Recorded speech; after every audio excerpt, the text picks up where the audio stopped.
Morning, Foothills County. Welcome to our Wednesday, December 20th, 2023 meeting. I'll call our council meeting to order at 9 a.m. and look for approval of this morning's agenda, please. Councillor Seward, all in favor? Thank you. Motion carries. We'll start off with our round table. Councillor Ohl, are you ready to go? Go ahead, please. Well, first of all, big thanks to all of our departments. And I know there's lots of work going on behind the scenes and still cleaning up snow in the West Country. And definitely big thanks to Director Saunier for last evening's meeting. We held a meeting to discuss the November 11th fire, and we had representatives from the nation, and we also had our fire department representatives, and we had an excellent dialogue and came to some great conclusions about some of the action items we could take away. So just a really big thank you to you for going above and beyond, and also so many residents who had their questions answered. So it was a really productive event. So that's all from me. Thank you. Thank you. Councillor Seward. Thank you and good morning, Foothills. Just to Municipal Manager Reva Cameron. So last week at one of our public hearings, there was some words regarding the water system in Blackie and the black flakes that come out in people's homes. Just wondering if you could give an explanation, I guess, a little bit in terms of where those water flakes would be coming from and what work has been done, what work will be done, that sort of thing.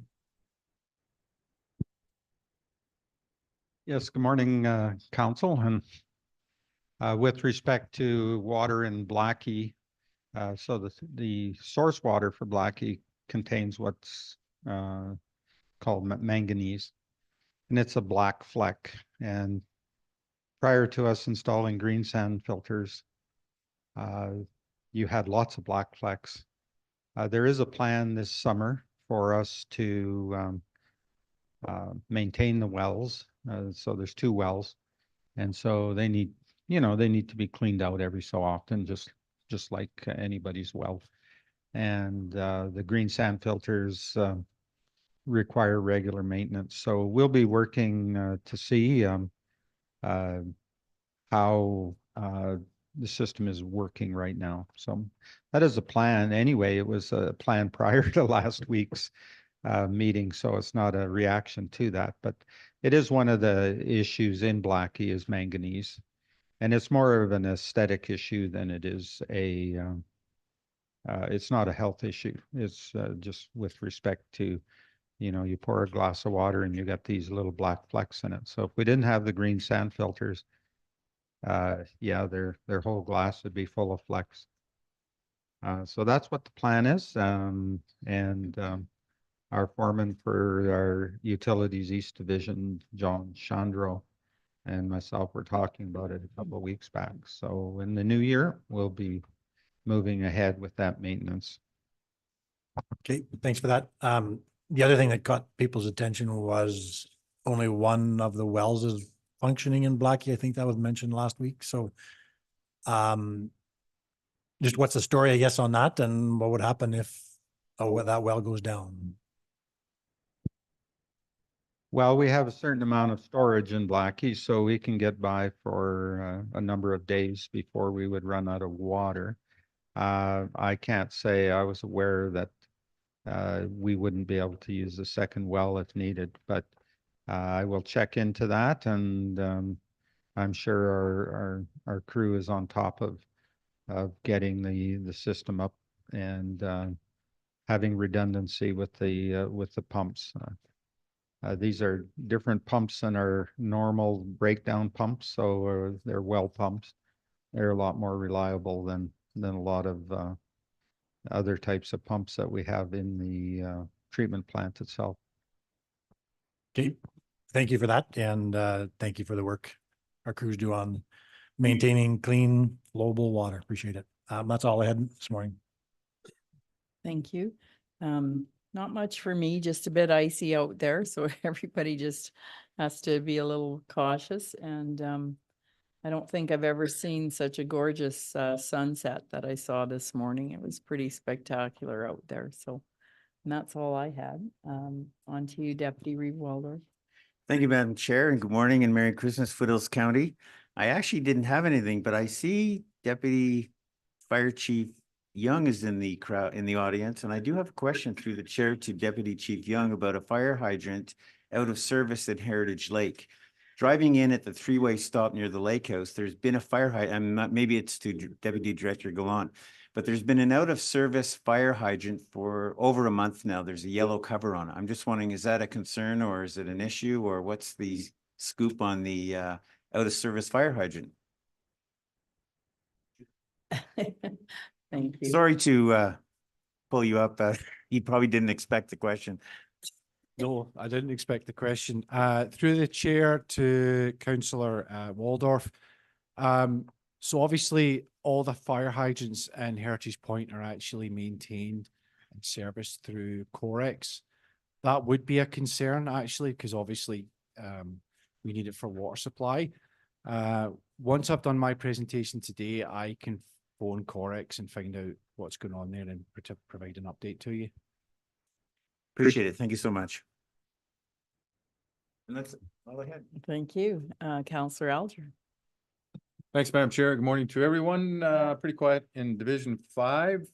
You were all CC'd on the dirt move issues that I call it issues in our area, but just like to thank the gang behind the scene that helped out over the weekend and first of the week, Mr. Anderson from Development, our road technologist, who went out and surveyed the situation. I can't say I'm happy with the answer, but at least we were looking into it. The road was a complete schmozzle on Saturday and it's okay now, but there was some pretty tricky parts. They brought a street sweeper out to clean up the mess, and of course, between the water and the dirt and the mud, it just turned into a muddy ice patch.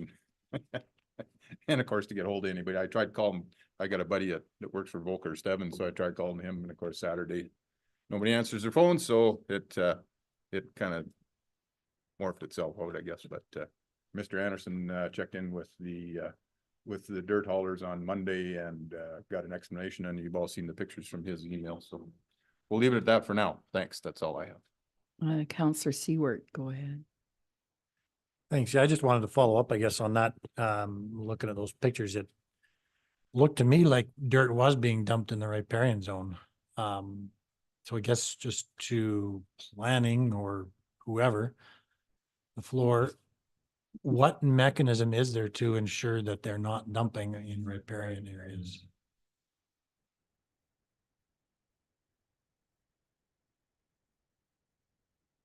Go ahead, Director Hemming. Thank you, Madam Reeve. There's a couple of different options to consider if any member of the public or of course our administration feels that there is concern or impact to a riparian area or a water course.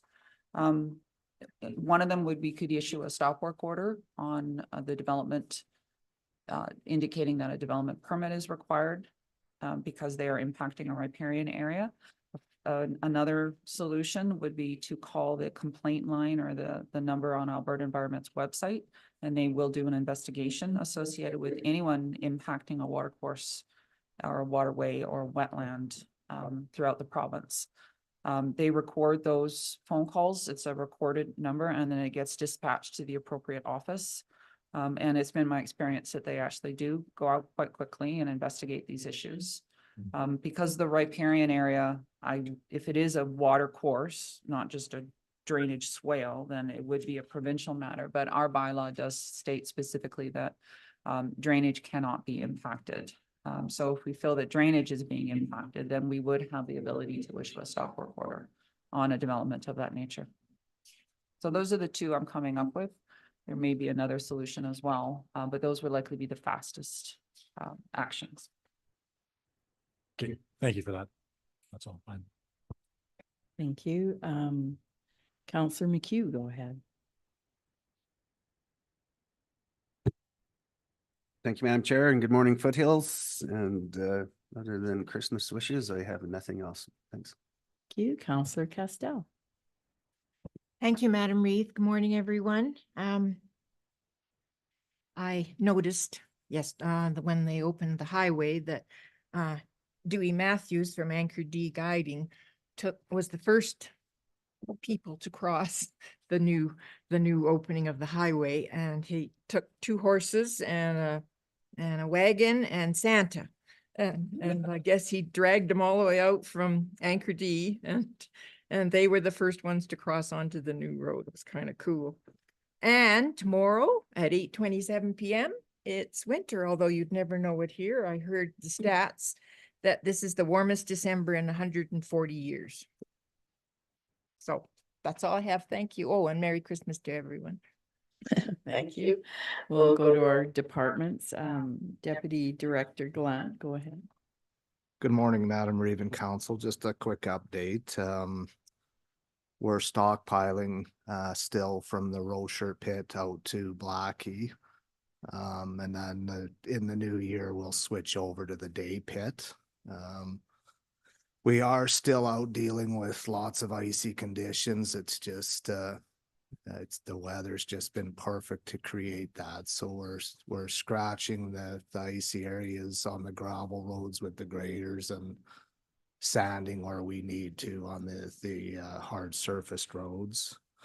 And the pipeline construction that Dunwall and Fleming, they're fusing all the pipe together on the east side of the highway.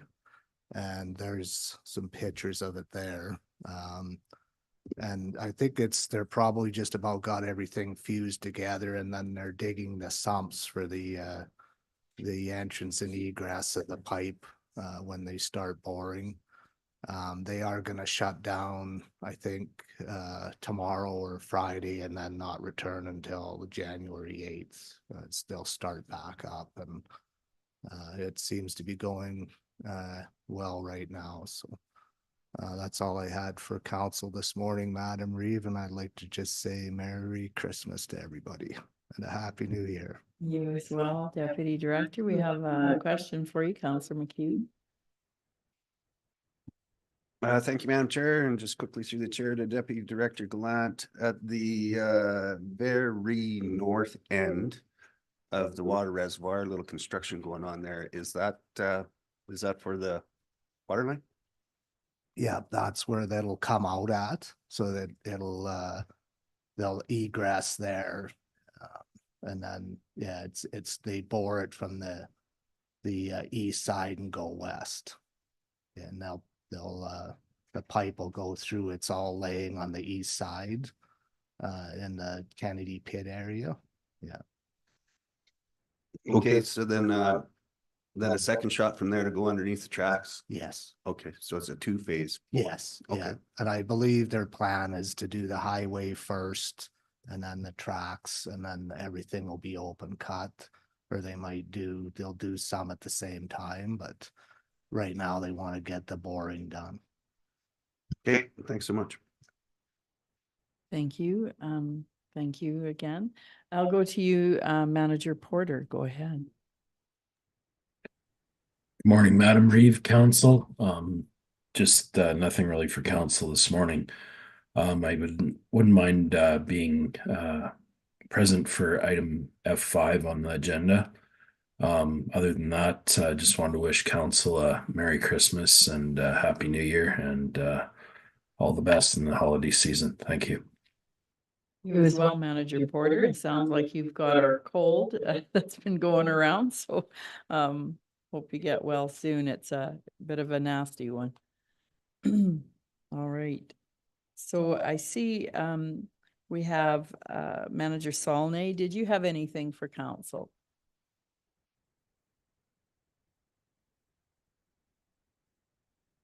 Morning, Madam Reeve. Good morning, Council. I have nothing for Council this morning, but would like to say Merry Christmas as well and Happy New Year. Thank you, and all the best to you and your family as well. We do have with us this morning Deputy Fire Chief Young. So, and we do have an item on F1, municipal miscellaneous item, a 2023 capital budget, gas detection and monitoring equipment, page 63 of our agenda. Welcome, Deputy Chief Young, please go ahead with your request. Good morning, everybody. First of all, thanks very much for your time today. Obviously, we've sent over our proposal. The proposal has quite a lot of detail in there. When Chief Rick and I put this together, we wanted to make sure that we were being fully transparent as always. And I think our request is, there's a lot of technical side of it, so we thought we would try and include as much as we humanly could without going over the top on it. But I'm sure you've all had a chance to read it, and I would just like to kind of give a quick synopsis, and then if there's any questions at the end, I can answer them.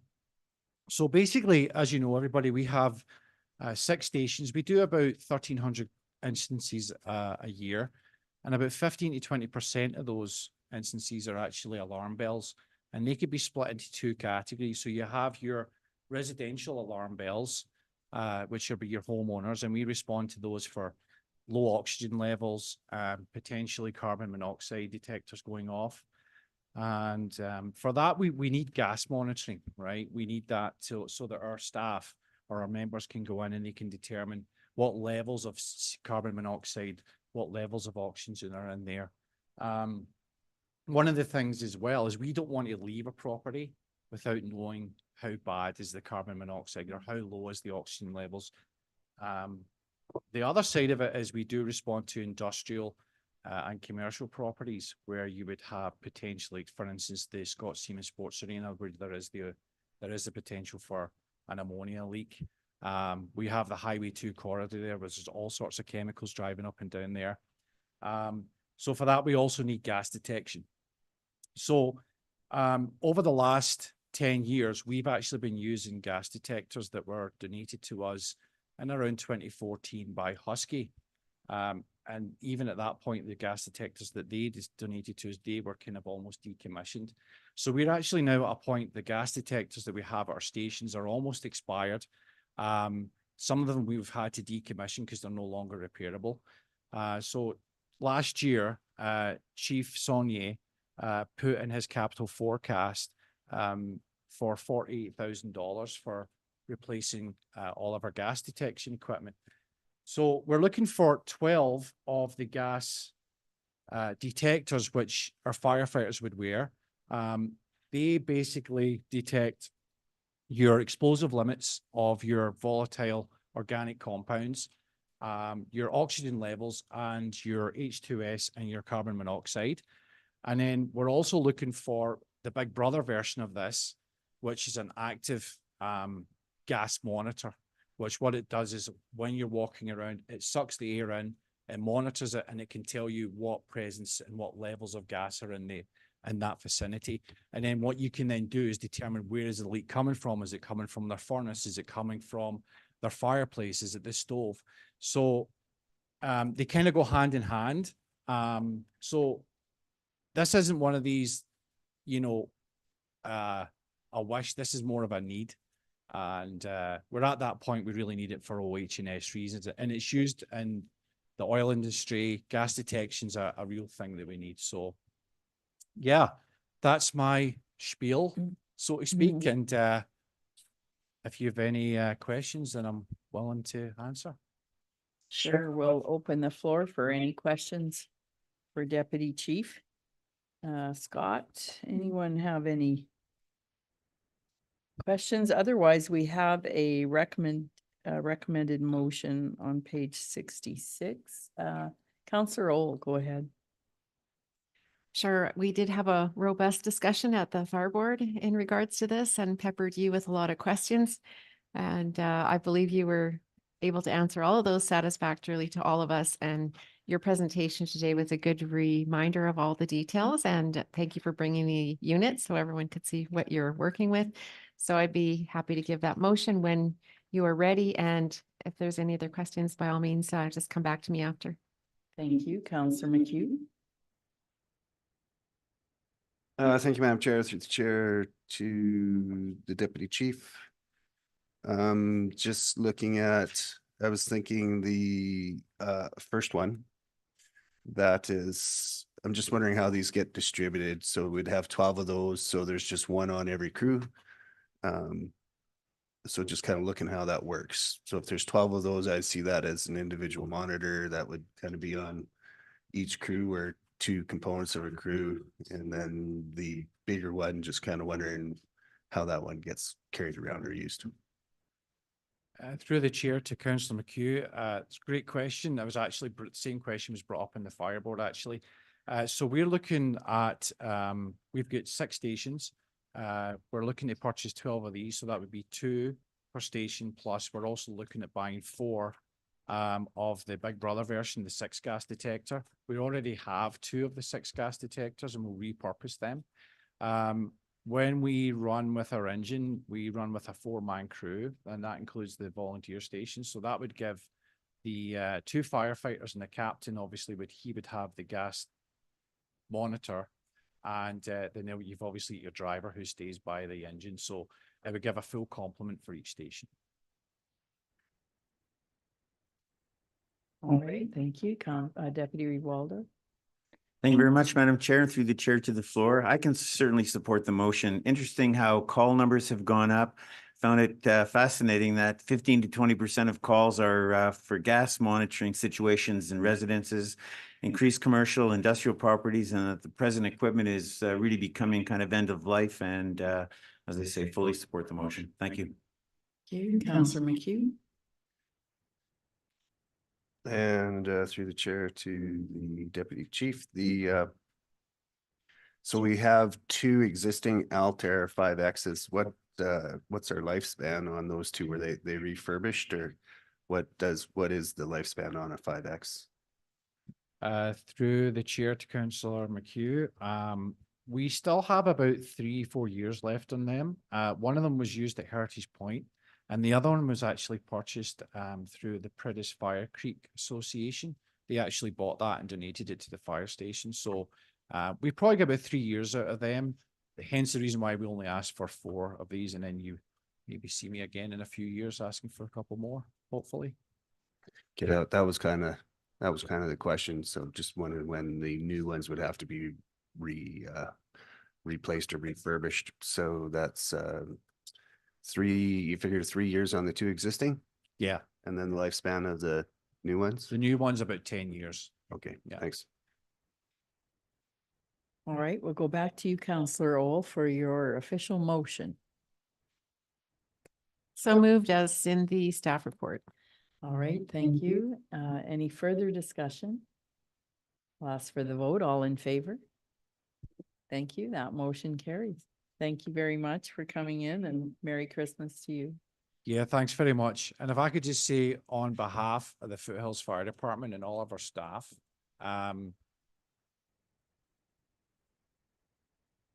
thanks very much for everything over the last year. In the last few years, we've came to you, and every time you guys have said yes, I probably now jinxed myself. But yeah, so thanks for your support, everybody. And on behalf of the Foothills Fire Department, we wish you all and your families a very Merry Christmas. Thank you. Yeah. You as well. Thank you, everyone.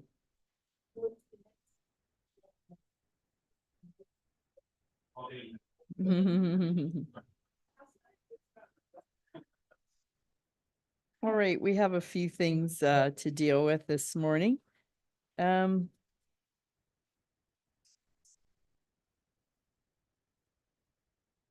Let's go, we'll get maybe Manager Miller in to deal with F2. Do we want him to come in, or can we deal with that without him? It's just a road name. We can call him to come in, and then can you? Okay. Let's go to F2, proposed subdivision road name, Southwest 1720 to west of the 5th, page 68. Go ahead, Director Hemingway. 67. Thank you, Madam Reeve, and good morning, Council. Before you was a road naming request proposed by our GIS department. The proposed road name is Miners Road West, and you can see the map of the location just northwest of Diamond Valley. It's a small internal road. There are historic mines in the area, and it was determined this would be a good name, internal road. This is a newly approved subdivision by council. One of the conditions of the newly approved subdivision is that an appropriate addressing scheme be provided and approved by council. Because of the requirement, if we were to number the road, there would be several addresses that would be required to be changed. We've worked with the landowner and proposed this road name. And we have circulated the proposed road name to emergency services or protective services who have indicated no issue with the name. Having said that, I would like to hear council's concerns, and if desired, I would like a motion of support for the road name. All right, I'll go to Councillor Castel. Go ahead. Thank you, Madam Reeve. This is in Division 3. My only concern, but I guess if staff doesn't have a concern, is when they say it's, and it is an industrial area, it's not homes. But when they say, Miner Road, will that mix them up with coal mine, or do you think that'll be fine? They won't, if they're responding to something and someone's in a panic and they just yell out Miners Road, they might think it's Coal Mine Road, or would they? I certainly would hope not. There are a number of names throughout the entire region that sound very similar in the city of Calgary and town of Black Diamond and Fern Valley and Okotoks. So, I mean, I suppose that is always a chance that things get mixed up. I think the bigger challenge is getting the numbers right when you're trying to call emergency services, because our addresses are quite complicated. However, we did circulate protective services and indicated that they had no foreseen implications or complications with it. Well, that's fine with me then. I will give you the motion for the name of the road. It is in industrial, and it's just going to be, 8 big buildings or something, and that's it. So I will give you that motion, Madam Reeve. All right, thank you. Councillor Ohl, go ahead. Thanks. I guess I thought Miners Road might be a little bit not really fitting for that area unless it was gravel mining. Miners comes to my mind as coal mining and deep mining. So I guess I just wasn't sure whether that was fitting. I definitely prefer numbers. I always have, but I guess I have a question for a director, if you don't mind. A question is, are we going to be naming all the rest of the roads in Foothills County because we haven't got enough ability to insert whenever we do it or approve a new development? We're always going to have to name the rest. I guess I find that a bit of a challenge, because I think the numbers would be way more indicative of where this is in the county versus the name Miners Road. Go ahead. Yes, please. So that's certainly not our intention. The goal would be to number as many roads as we can, but the challenge is the requirement to change existing addresses. Often when we are inserting internal roads and addresses off existing numbers. So unfortunately, the addressing solution that we have gone down the road with, and it's being taken over by, it's being also changed with Canada Post. Is probably the best that we can do at this point, where we will see some road names come in order to avoid a great deal of changing of personal addresses or mailing addresses. We always bring them before council. It's always a decision of council, and if necessary and desired by council to go with a road number, we will require the changing of addresses in order to accommodate that, to keep the system for the fire department to know the order. And of course, we pay for all the blue signs that need to be changed and all the requirements, but it is onerous for people to do. So we just make sure that you understand the decision you make, and where we feel it can be accommodated easier by naming a road. We'll certainly bring that for you, but our goal is to number as much as we can. Thank you. And Madam Reeve, one follow-up, please. Are we not able to call this like a whatever number and then the letter A to it as a way to insert a number versus a name. And is that not acceptable according to our systems? Not according to the distance systems between the roads. Otherwise, it would certainly be an option. to Yeah, I'm accommodate. just trying to think another way through it, but I guess we're at this point. I guess with all the negative press on miners and mining these days, I'm just not sure whether that would be, uh, how would you say, as far as assessment of properties to be on a road called Miners Road might be a negative connotation. So that's just my thoughts as I paying attention to the world we're in right now. So maybe for the value of those properties, I just thought maybe that's not necessarily the best name for it, but I'll leave it to the council for the area to make that decision. Manager Eva Cameron, go ahead. I was just going to mention from a historical historical You're in stereo. yeah, I'm reverberating all over. From a historical, well, it's not. Okay.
For Foothills County. I have, as council directed, put together the application that is due today. And I have everything that I need for a completed application, except I require a commitment from the county for the matching funds. So if council is amenable to providing a motion today to commit the matching funds from our budget, our economic development budget, then I can submit that application today with a letter stating that we have made that commitment. The dollar amount is in the suggested motion. And if anyone has any questions, I'd be happy to answer them. All right, we'll open the floor up for questions. Anyone with any questions? Councillor Ohl. Thank you. Thanks for the presentation. I just wondered in your calculations, had you considered the position to be a consultant versus a salaried position? And I'm just wondering if is that not acceptable in the grant application? Or was it too difficult to come up with a total on presentation for calculation. Through the read to Councillor Ohl, this grant is for economic development capacity building, and as such, there is support for creating a new position at the county, but it wouldn't cover a consultant in that role. So it has to be an actual position for the grant to apply. Okay, thank you. Appreciate that explanation. So I guess the price tag on it is a little different than I was expecting, but it is an important role, and I know this would be excellent to receive the half of the amount with the grant. So I'll definitely defer it to those who are on the committee, but I just wondered about the consultancy, because a lot of times in a contract, you're able to have a very motivational contract, and you can't really do that in a position, right? So thank you. Thank you. We do have a suggested motion on page 71. I'll go to Deputy Reeve Waldorf. Go ahead. Thank you very much, Madam Chair, and through the chair to the floor, Deputy Director McLean. Thank you very much for that. And I know we have discussed it at council and it's been approved in the draft budget. And the fact that it's a matching grant would certainly be prepared to give you the motion as recommended in the documentation. Thank you. Thank you. Any further discussion?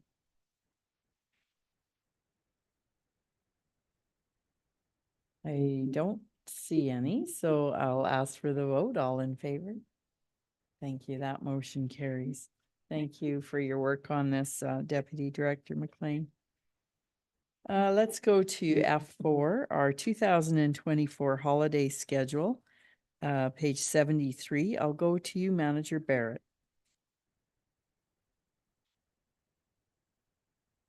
Thank you, Madam Reeve. The holiday stat schedule is in your agenda for your consideration. There are no lieu days in 2024, so it's pretty straightforward. All we're looking for today would be an acknowledgement of the list. All right. Everybody have a chance to peruse that list. Councillor Seward, go ahead. Yeah, I look through it and it all looks fine and appropriate. So I would give you that motion to acknowledge that list. Thank you. Further comments? Ask for the vote. All in favor? Thank you. That motion carries. And let's go to F5, High River Regional Airport Committee appointments. Who's going to take that one? CAO Payne, are you? Or is that Manager Porter? Go ahead. Who's going to take it? Manager Barrett? I could start. All right. This is postponed from last week. Mhm. It's the council's committee appointments to the High River Regional Airport Board. I believe the candidates are. Do we need to go into close for this? I see it's marked confidential. The attachment was confidential just because it had personal information of the Our motion doesn't. But the Okay, motion thank doesn't need to be. All right, so thanks. Please continue. Sorry for the interruption. And that's all I have on that unless somebody has a question. So we do have a motion. Council is respectfully requested to appoint members to the vacant positions available on the High River Regional Airport Board. I'll go to you, Councillor Waldorf. Thank you very much, Madam Chair, and through the chair to the floor. Appreciated the extra time to review the applicants, and I would be prepared to give you a motion to accept Richard Pate, Myron Stadnick, and Dennis Fox to the board of the High River Regional Airport. Thank you. All right. Sorry about that, Councillor Seward. Go ahead.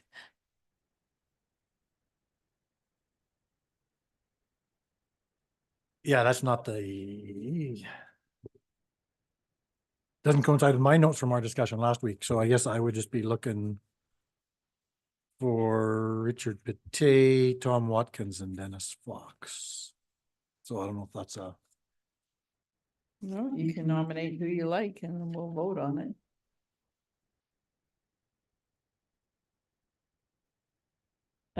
So we can agree on two, Richard Pate, is that correct? So we could vote on Richard Pate and give that motion if you like.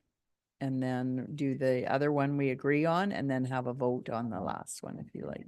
Or I'd like to hear more what your reasoning would be on why you want the one versus the other, and perhaps we can get some clarity on that, but would you like to vote on each one individually then?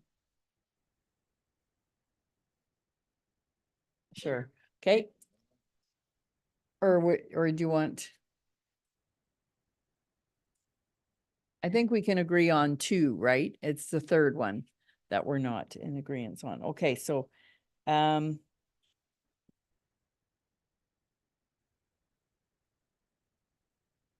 sure. Okay, we'll deal with the two and appoint them for now and then go into close later and deal with the third, if you like. That be okay? Deputy Reeve Waldorf. Thank you very much, Madam Chair. And that was going to be my suggestion, that we really should go into close for the discussion on the third one. But I would be prepared to give you the motion to accept Richard Pate and Dennis Fox to the board of the High River Regional Airport. Thank you. Okay, we're getting the nod for that one. So for those two, any further discussion? I'll ask for the vote. All in favor? Thank you. That motion carries for those two. And then we will go into closed on the last one. All right, let's continue with our agenda. Councillor McHugh, go ahead. Did you have something? Sorry, Madam Chair, I thought we were going to go into close now. I was going to give you the motion to close. We can, sure. If we can do, sure, let's do that. We'll try. I'll go to you, Councillor Seward. Go ahead. Just one note, last week, we were only looking for 2 appointees because there was a previous thing had to be taken care of. So just to clarify, we are looking for 3 today, correct? We are, and we did hold that meeting at 8:30 this morning, CAO Payne and myself and Deputy Reeve Waldorf. And we did remove the one member who agreed to step down. Okay, thank you. So motion to go into close from Councillor McHugh, all in favor? Thank you, carried.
Morning, Foothills County. I'll open the hearing this morning for Latretus, Southeast 622-1 west of the 5th. To go to Director Hemingway, please.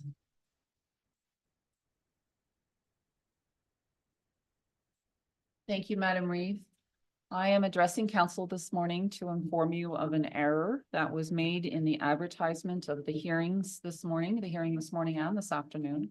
They were not appropriately advertised in the Western Wheel. As such, it is inappropriate for us to proceed with this hearing. However, as it was scheduled and we have attendance in a gallery, we have pursued a new date with the applicant, and we have scheduled January 10th, 2024 at 11 a.m. as being acceptable to the applicant for a new hearing date. If that is acceptable to council, I wish to request an adjournment of the hearing and to be reopened on January 10th, 2024 at 11 a.m. All right, we'll go to you, Councillor Alger. Thanks, Madam Chair, and with the, through the chair, with the recommendation from staff, I will give the motion to postpone this hearing until January 10th. And with that, my apologies to the residents that came and took time out of their day to come here today, and apologize for that. Thank you, Madam Chair. Thank you. We have a Sir Alger, any further discussion? I'll ask for the vote. All in favor? Thank you. Motion carries. And once again, please accept our apologies for the error, and we'll try and get it right on January 10th. Thank you.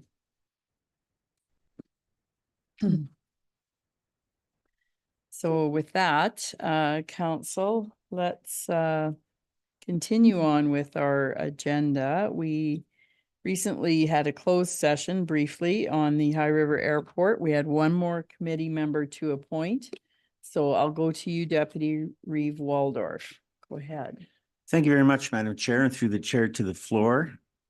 I would propose that Mr. Myron Stadnick be appointed to the High River Regional Airport Board. Thank you. Any further discussion? I don't see any, so I'll ask for the vote. All in favor? Opposed? Opposed? Thank you. Opposed? Motion. Okay, thank you. Sorry, Councillor McKee, I didn't see that. Motion carries. Thank you, everyone. So we have our three for that board, and that completes our board committees. Sure. We'll just take a quick break for some technical issues here to switch our meeting, though. We'll stay in this meeting if anyone's logged on.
All right, welcome back, everyone. We'll continue on with our agenda. Let's deal with D, miscellaneous planning items, D1, Southeast 2622-3 west of the 5th. Request for resubmission of application, page 47 of our agenda. Director Hemingway, go ahead. Thank you, Madam Reeve. If I may ask if somebody could bring up the map to these 3/4 sections. If someone has that capability, I'd appreciate that very much.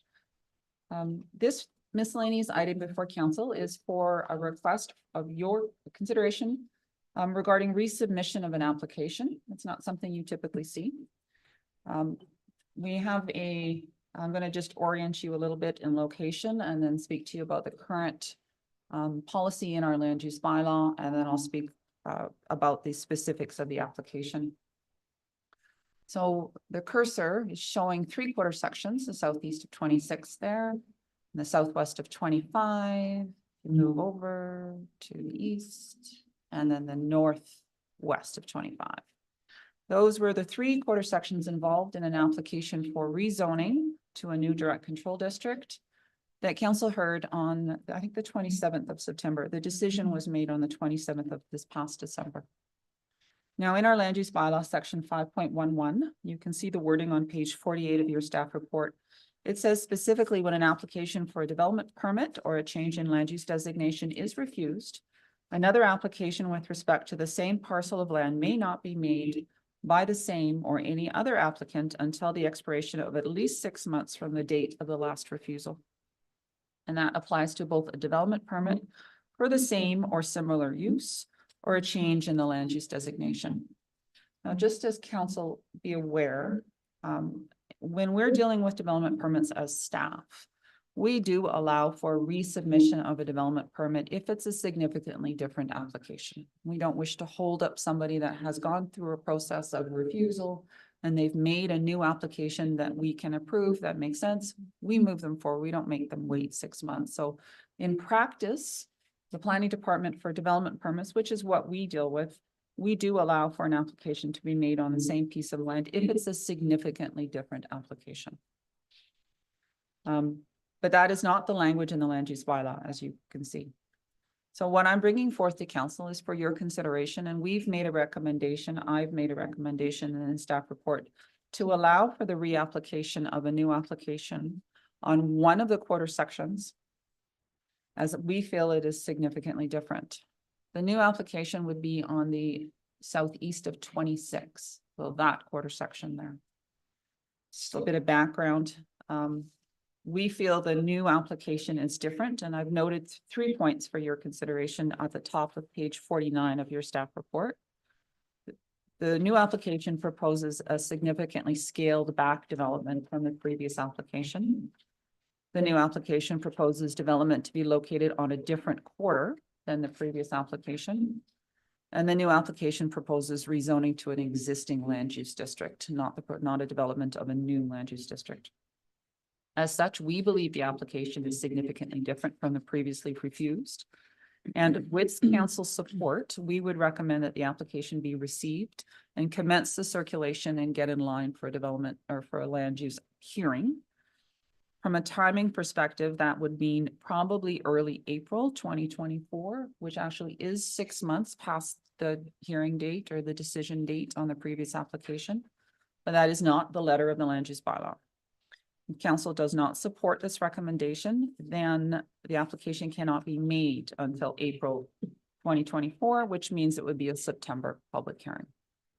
It gives you the differences there. So I've provided you with 2 options for consideration. One is to support the recommendation and allow the application to be processed. And then one is to not support the recommendation and require that the application wait the full 6 months. I've also included location maps as well as the previously submitted site plan on the adjacent 1/4 section of the southwest of 25 and the currently submitted site plan, which is on the southeast of 26. Just trying to make sure I get my numbers right. And a site and an air photo as well on page 54. I hope that's sufficient information for you to make your decision. Council Thank has you. any questions, I would be happy to try and answer them. I think you've got the wrong quarter, do you, in the suggested motion? Should it be southeast 26th? Yeah, maybe. Is that the one that you're wanting? Yes, I was back and forth on these quite a bit. Southeast of 26. Okay. Counselor Alger, go ahead. Thanks, Madam Chair. I can certainly support the recommendations from staff. We've all done the tour and had a look around, and this is a totally different operation, and I see no reason to, there's been lots of studies and engineering done on the area in its entirety, so I hate to hold these folks up, so I'm okay with it. Thanks. Thank you, Counselor Ohl. Sure, I have a couple of questions just to ponder as we make a decision here. First of all, to Director Hemingway, if I may, what was the purpose of the 6 months wait time and when is it relevant? I believe that it's been in the land use bylaw for a long time, so I can't recall the exact purpose, but my thought process is that it's for vexatious type applications. So if somebody wishes to continually reapply, and bring a development permit primarily because it's a long wait and expensive to make a land use application. And people tend to not make vexatious land use applications, but there has been past where development permit applicants have continually reapplied simply to end up in front of the appeal board and argue the same point over and over again. And that's a much faster process. I believe that was the intention of the 6 months. So with the change that is proposed in the land use bylaw, I guess I'm just thinking in terms of fairness, would it be appropriate to handle every application from now on in the same hand, the same way, in that we provide on a certain criteria a leniency towards using the 6 months wait time? Staff will be proposing an amendment to the land use bylaw to bring in that language of substantially different. We already act that way in a development permit realm. Council who deals with land use, that's a different issue. We wouldn't only consider that with your support. We would bring the matter before council for consideration. Thank you. And I guess the only other comments I'll say is, of course, whether this should be done before or after the land use bylaw change is obviously for our discussion today. And whether, just in fairness and to anyone else who was refused, whether this should apply to them and they would get another shot at bringing their application forward. And also the final thought is that will the residents feel blindsided that they essentially didn't get to be part of a process, or that that process was upheld for others, but not for this. So those are just some of my thoughts. I do see this application as significantly different. It's on a different quarter section, but those are just some of my thoughts. Thank you. Thank you, Counselor Seward. Thanks. Yeah, I also don't have concern with them reapplying. I do see it as significantly different. And the bulk of the development, or the development period, I guess, is on a separate quarter than what was proposed before. So I think the affected neighbors would be a little different. I guess I am just a little bit concerned, as has been alluded to, that we are not adhering to this part of the land use bylaw, and as was suggested already, we do need to have a look at that in a broader perspective, specifically to the land use, and either we uphold it or we change it. So I'll leave it at that. Thanks. Deputy Reeve Waldorf. Thank you very much, Madam Chair, and through the chair to the floor. I can support the recommendation to allow the application to be processed. The 3 points that Director Hemingway talked about, to me, shows a significant difference. And precedent has been set. Our staff are certainly very capable and would trust their judgment. So it's not like this is a one-off. The fact that there will be a public hearing in terms of this land use in the future will give residents an opportunity to participate. So I believe that's what Director Hemingway suggested, that there be a public hearing. And as I say, it's significantly different. We've waived the 6 months previously, and I can sure support the recommendation. Thank you. Anyone else? Counselor Seward. If you're ready for a motion, I would give you that motion to direct administration to process the submitted application for rezoning. as laid out on page 48. All right, any other comments? Okay, I guess I do have a concern here. I feel a stable is a stable is a stable. It's still that same type of application. Although it's going to be on a different quarter. The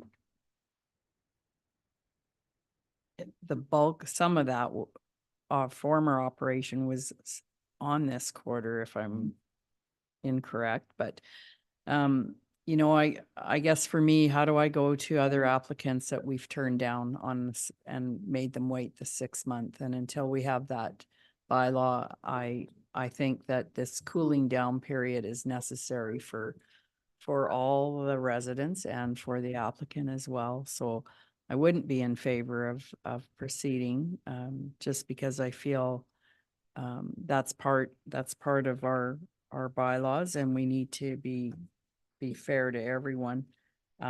If it was a totally different application, and not a stable, something totally different, then that would be my interpretation of a different application. However, it still is a stable. So those are my thoughts on it. Councillor Castel, go ahead. Thank you, Madam Reeve. I'm sort of the same mind. We just turned down a reapplication not too long ago for the same reason. 6 months is the waiting period, and we've told them to wait, and now a few months later, the same kind of appears before us, and I think we need to, until the land use is addressed, we need to just stick to what we've got. Okay, anyone else? I don't see anyone, and we do have a motion from Councillor Seward. Councillor Alger, go ahead.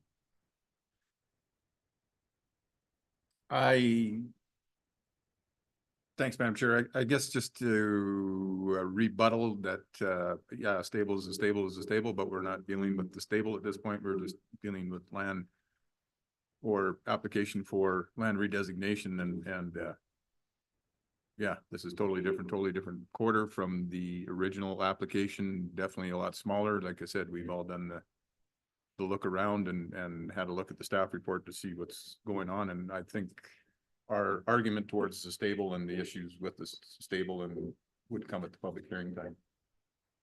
Okay, Councillor Castel. Yeah, just to inform everyone, I have not had a look around, so just to let you know.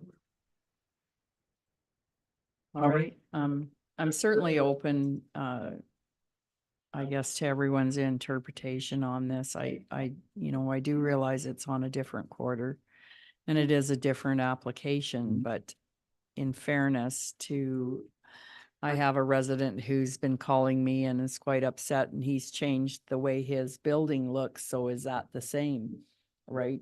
So I guess I'm a little hesitant on this one, just, and I realize the time frame and people want to get going with their plans, but I guess I worry about, and I'll go to the councillor of the area about the fallout from the residents if we go ahead with something like this without the standard 6 month waiting period. Councillor Old, go ahead. Sure, I guess this would be the only information they would receive as a result of this vote here today, not having known about the application going in. So I guess from their point of view, I would see that they would feel blindsided. But I also understand that the application is different. So I see this as a little bit complex, but then in fairness to others, that's why I asked previously, are we going to treat everybody else now from now on who comes in with a wait exemption for those 6 months? And we're just going to make sure that, from now on, today's the day that everyone else will receive the same type of a consideration. So I guess it's a bit complicated in that we haven't made the change yet. All right, we have a motion from Councillor Seward. Did you want to speak to your motion, Councillor Seward? Or we can take more time on this one if we need to come back.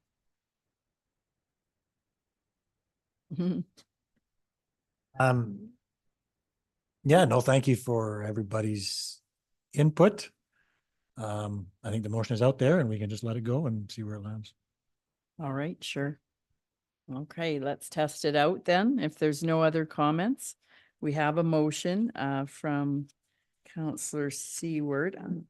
Fine. And the suggested motion is for option 1 to recommend administration to allow. So if there's no other comments, I'll ask for the vote. All in favor? Opposed? Motion fails. All right, back to the drawing board. Let's look for a new motion on this one then. And we'll open up comments for this.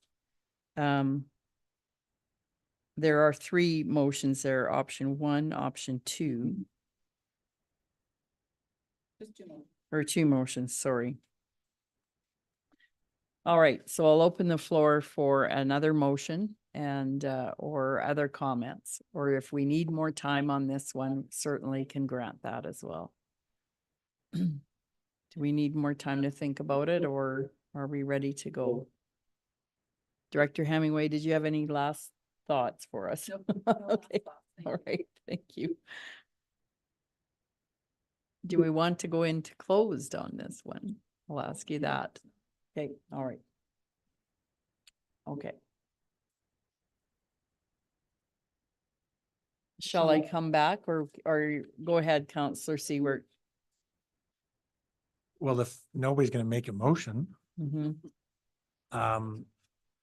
just to clarify, I would be allowed to make that motion to the opposite, correct? Mhm. There'd be nothing wrong with. Cause it failed. Let's see. Yes, yes, you could. Anyone can actually. Okay. Or is it the people that voted in favor of the motion? Okay, it's a different motion. Thank you. Okay, so All if right. nobody's making that motion, I would make a motion to refuse to accept the application until the 6 months time is up, As an option 2. as in option 2. Yes. Thank you. Counselor Alger. Thank you, Madam Chair. Speak against the motion. As stated earlier, this is a totally different application on a totally different quarter. We're not dealing with what's going in there, what's going on, or what the parameters of the potential application will be. All we're dealing with is the land use on this quarter, and it's different from previous applications. Thank you. Counselor Old. Thank you, everyone, for your perspectives on this. It's definitely a challenge, and I think it was worthy of our discussion and will help with the planning department's move forward on the land use bylaw change, which I think is appropriate to put in place before such an application. And therefore, we can be fair to everybody. I hope we'll see that change very soon. And I believe that would be the procedural fairness in terms of anyone who comes forward with this type of request. Thank you. Thank you. We have a motion on the floor from Counselor Seward. If there's no further discussion, I'll call for the vote. All in favor? Opposed? Motion carries. Thank you, everyone. All right, we'll continue with our agenda. E, subdivision approving authority, motion to go into subdivision. Counselor McHugh, all in favor? Motion carries. Timber Star Incorporated, Southeast 272029, west of the 4th. Request for time extension, page 54. Go ahead, Director Hemingway. Thank you, Madam Reeve. Approximately 1 year ago today, council approved what I believe is phase 3 of Greenhaven Estates, the subdivision of phase 3 of Greenhaven Estate, which is 16 residential community subdistrict A lots, 4 public utility lots, and 3 little municipal reserve parcels. The applicant, Timber Star Inc., has requested another year time extension, I believe, to meet the conditions as imposed on the application. You will see a letter on page 62 of your agenda package. They indicate they're working in earnest and they expect to be into construction in spring of 2024. But my recommendation to council, if you're comfortable, is for additional 1 year to complete the conditions of the approved subdivision. as suggested to the 2024, Director Hemingway? Yeah, December 22nd, 2024. Okay, all right, thank you. I put 21st on mine, but. Okay, Counselor McHugh. Thank you, Madam Chair, and through the chair of the floor, I would give you the motion to extend as proposed. I have no concerns. Thanks. Thank you. We have a motion. Anyone wishing to speak to the motion or have questions? I don't see any, so Counselor McHugh. Thank you, Madam Chair. Just to clarify, this phase 3 is not contested. It's the one to the north that's contested. Well, the amendment to the area structure plan is currently being discussed at the CMRB and intermunicipal level, or is not being discussed, but it has some concerns indicated by the town of Okotoks. This phase 3 is part of an approved area structure plan since 2003. All right, any further comments? I'll ask for the vote. All in favor of the time extension? Thank you. Motion carries. Motion to go out of subdivision approving. Deputy Reeve Waldorf, all in favor? Carried. All right. Let's go to accounts. Are we ready for accounts? Anyone have any questions on the accounts? Otherwise, I'd look for a motion for December the 20th. We're all good? Anyone willing to give me a motion? Deputy Reeve Waldorf. Thank you very much, Madam Chair. And through the chair to the floor, I would give you the motion to accept the bills and accounts for this week. Thank you. Any further questions? Ask for the vote. All in favor? Thank you. Motion carries. And minutes for December 13th. Any questions or concerns on the minutes? Otherwise, I'd take a motion. Counselor Ohl, thank you. All in favor? Thank you. That's the minutes. Let's start off with committee reports. I'll go to you, Counselor Castell.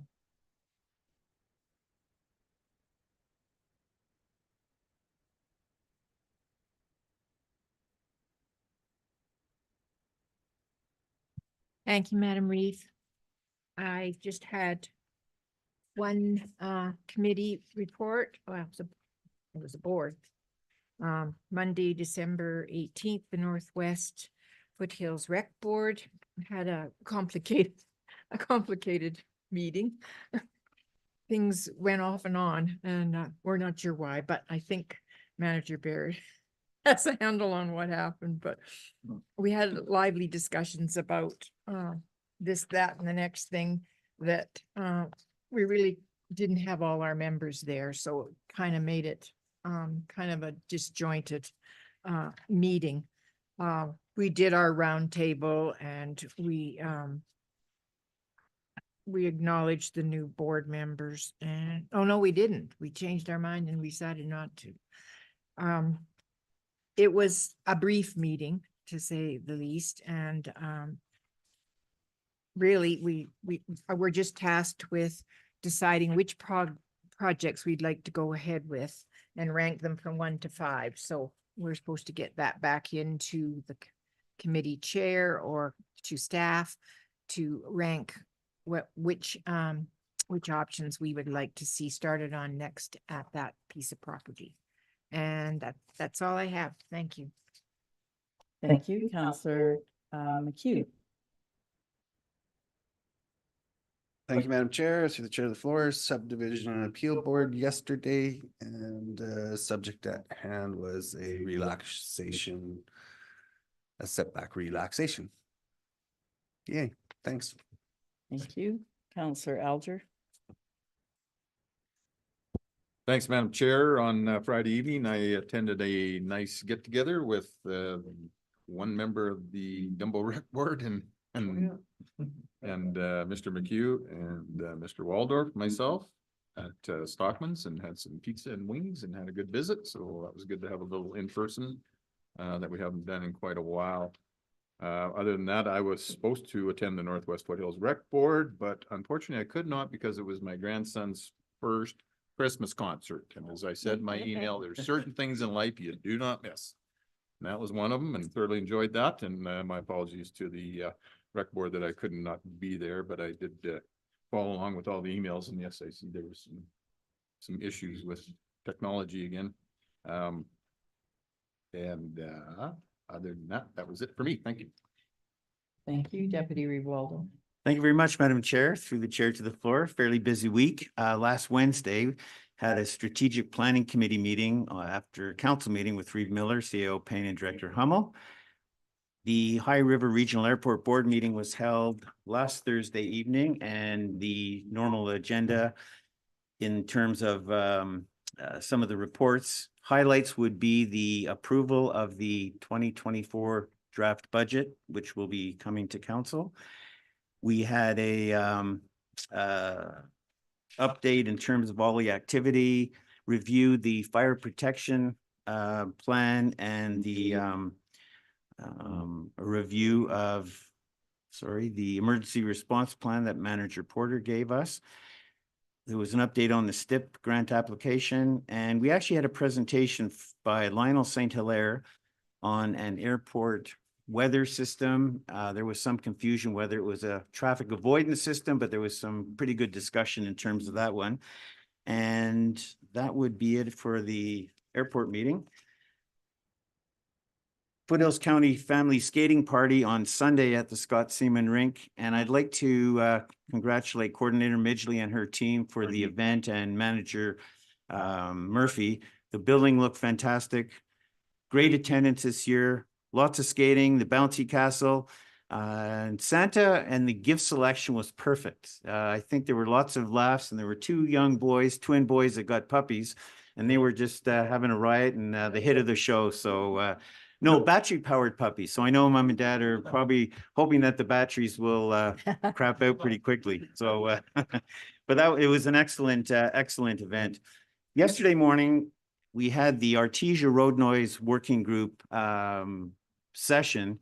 And I just wanted to thank Reeve Miller, CAO Payne, and Director Hemingway for participating with this. There's a working group of Artesia residents. As we know, there's been some concern on road noise. And it was an excellent meeting. One of the comments by one of the participants said, gee, I guess I am kind of naive as to what the process is. So thanks to explaining what and how and moving forward. I think it was a very, very worthwhile meeting. Where we're leaving it is the group, we've asked the group to reconsider and maybe let's regroup in January and just kind of see where they're at, whether they're interested in a local improvement levy, and some of those kind of questions were discussed yesterday. And this morning we had a High River Regional Airport special members meeting to deal with board member issues. And Madam Reeve, that's all I have. Thank you. Thank you. Sure, and I was in that High River Regional Airport special members meeting this morning, and we've got that job completed. I then had Foothills Regional Service Commission landfill operations. We had our organizational meeting, which I am happy to say I was reelected as the chair. And then we held our regular board meeting, and some of the highlights of that were the mattress recycling program I talked about last week is a big success. We've already filled one container load, and people are quite anxious to make sure their mattresses get into that that container to help out with the landfill. We did see an increase in our scrap metal revenue. Our scrap metal's at an all-time high at $350 per metric ton. And so that certainly helps the revenue there. We did increase our load fee, or our fees at the landfill, by $2 to help out we've been quite successful. It's a good problem to have in diverting a lot from the landfill. And so our revenues go down when we can divert. We send things out to other companies, the mattresses, you know, you do get a small revenue for it, but sometimes with the amount of dirt that we've had less remediation being done by the Orphan Well Association in the area. So our revenues are down a little bit this year, but otherwise the landfill is always in a fairly healthy financial position. So we then went on to our Foothills Regional Service wastewater operations and had our organizational meeting there. Councillor Swenseed from Okotoks is the chair, and Councillor Nychuk and myself round out this board. Nothing to report of anything breaking down there, knock on wood. So wasn't much on that one. I then had Calgary Metropolitan Regional Board on Friday, and I do have a number of things to discuss in closed on that one. Just looking what I can report in open. Yeah, I'll report in closed mostly on that one. Also had the strategic staff planning meeting with CAO Payne and Manager Hummel as well. Meeting with the Heritage Point residents as alluded to by Deputy Reeve. I also had a meeting with Rimrock Tidewater, and I'd like to report on that in a closed session. Had a meeting with the Eden Valley administration, and I'll report on that one in closed session as that's economic and there's a financial implication there. So I'll report on that. And as most of you can guess, with the approval of the biodigester, I was quite busy with a lot of media on the weekend. So, and that's all I had. On to you, Councillor Seward. Thank you. Yeah, I didn't have any official committee meetings this week, that I attended, I guess I should say. But certainly full of community meetings and get-togethers. I missed out on the airport board meeting, as I had 3 other places to be that evening as well, and it just was a matter of finding which one to go to, and I didn't see anything shaking on the airport, so thank you, Deputy Reeve Waldorf, for that report and the conversation before the meeting that we could have and I could share. Yeah, just a lot of community things, and just one I would quickly mention. So we have a number of our residents are attendees of the Highwood High School, and they had a band performance on Monday. Highwood did just a wonderful band, and if you've never seen them, or perhaps you probably don't know, but this is a band that wins awards across Canada, lots of awards every year. So just a big congratulations to all those youth that are part of that band. That's all I would have for today. Thank you. Thank you. Councillor Ohl, go ahead. Thank you. A couple official and a couple not official to just share. On December 13th, the High Country Rural Crime Watch Association held a meeting and appointed a person who will be attending the new policing committee. So that information has been forwarded, and we're definitely very pleased to be a part of that. On December 14th, I attended the Pritis Community Association annual general meeting, and I'm happy to share that 3 new board members were elected, and I will very much look forward to working with the Community Association new members and returning members. And we'll be meeting right away in January to get everything moving forward. Lots of things are on the go there. And at the Northwest Foothills Recreation Board, I was able to provide a little bit of an update as we did our roundtable, and had a lot of fun jumping in and out of meetings that were working and not working. So thank you to our administration and legislative services, to all of you for helping with resolving and spending your evening solving the meeting so we could be able to make that meeting happen. So just thank you to everybody there. And just a quick, I'll just share a couple things from the PCA, obviously, the rest was reported on, so I thank the other members for your reports. And I did just want to share that Pritis is really active right now, the whole area in the community. Lots of community use of the skating rink is that there is an attempt to keep the ice on the rink at this point. It does seem to freeze enough at night, but we all believe it's going to be a pretty short ice season this year.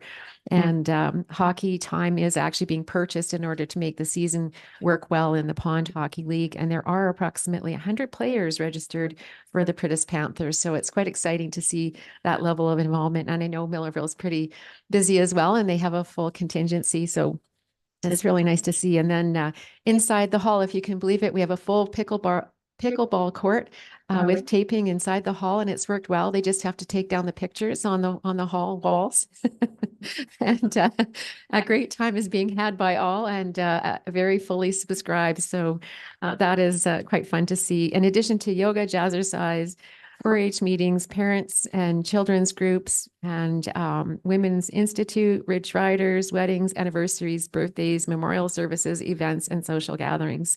So just to let you know, all is well there with, I think I might have mentioned the fall supper, but also photos with Santa went very well. So just a quick happy news story from the PCA area there. And a couple more. I did mention Northwest.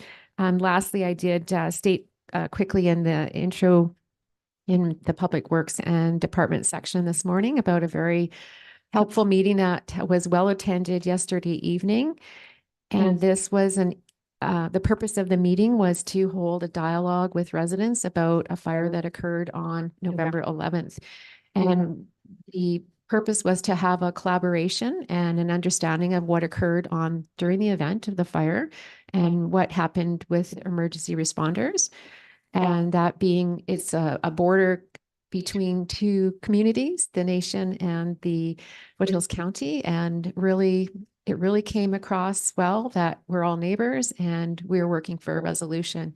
So with the presence of the nation's police department and our emergency services with our fire department, a great conversation was had, personal experiences were shared, and we're very grateful with the outcome, which is coming to an understanding and the residents understanding more clearly how a collaboration between our community exists and what happens behind the scenes with all the agencies.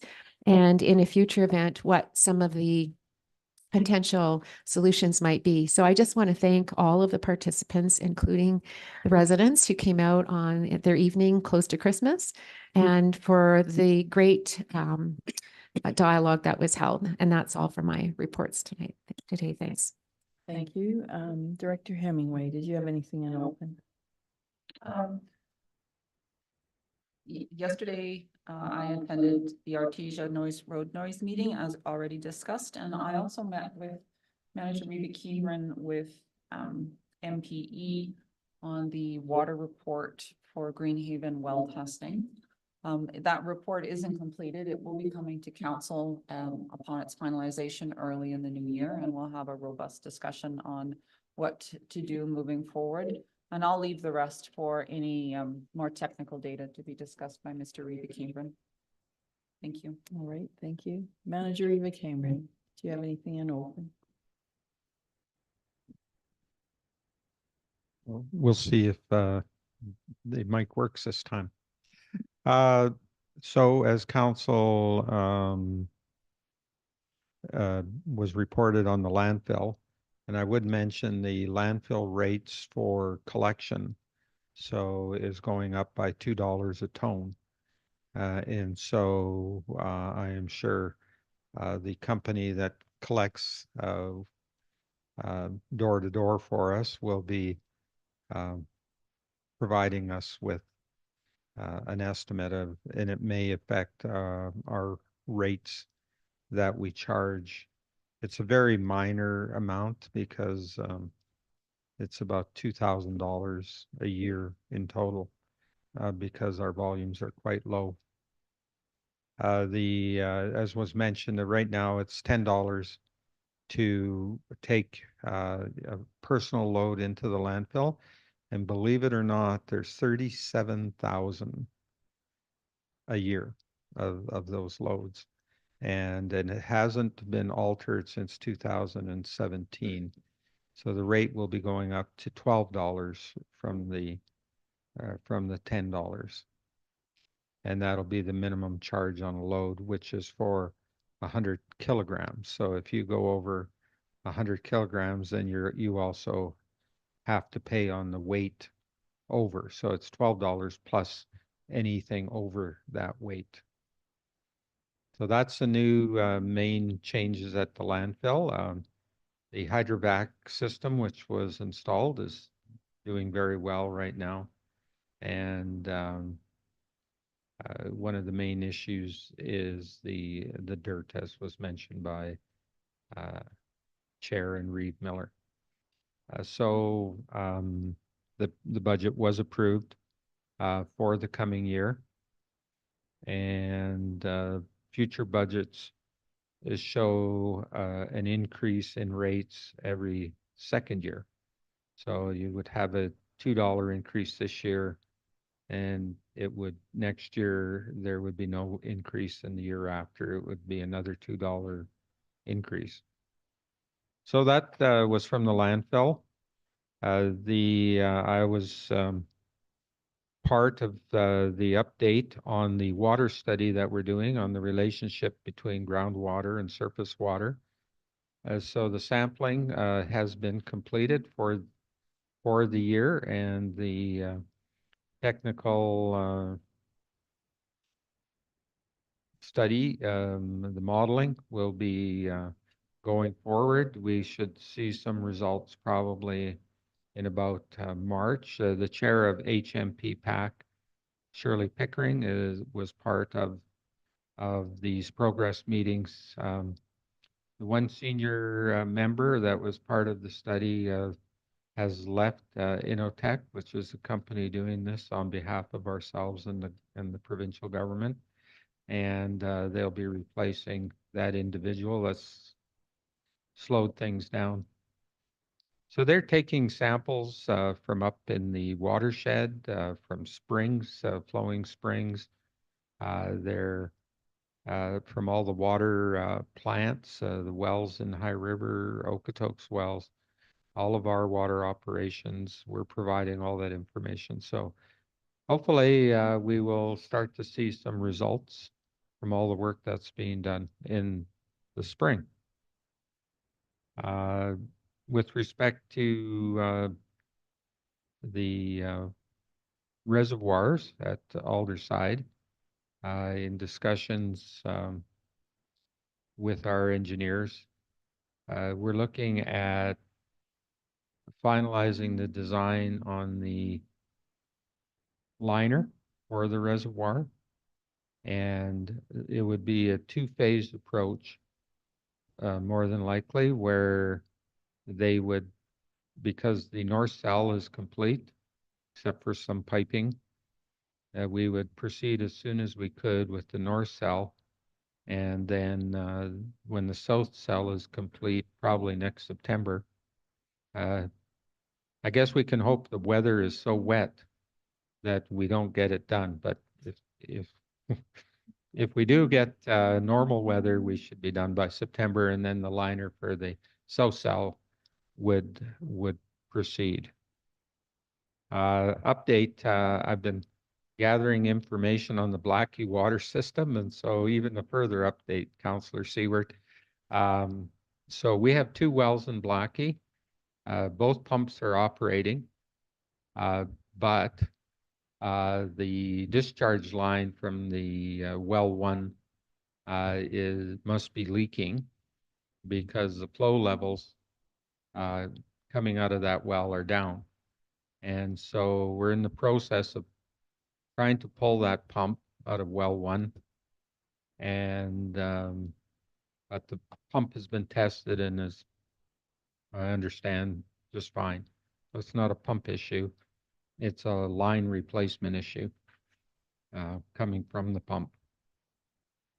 And that's really where we're at Blackie. That's the repair is being arranged as soon as they have to bring a bigger crane in, because the first crane couldn't pull the pump. So the second one but we'll get a bigger crane in, hopefully, before the end of the year. But both pumps are still running and both are still supplying water, just at a lower flow rate. And that's where we sit in Blackie. All right. Counselor McHugh. Thank you, Madam Chair. See the Chair and Manager Reva Cambrian. How deep's that well? That must be substantially down there to require a bigger crane.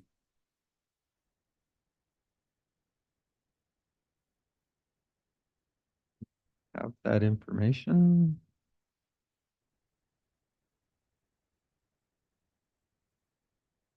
It's 240 feet.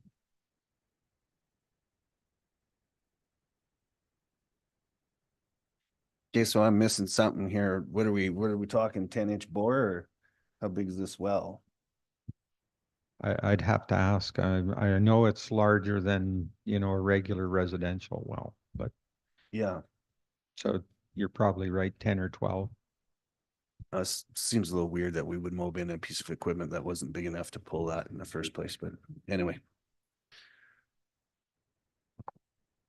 Okay.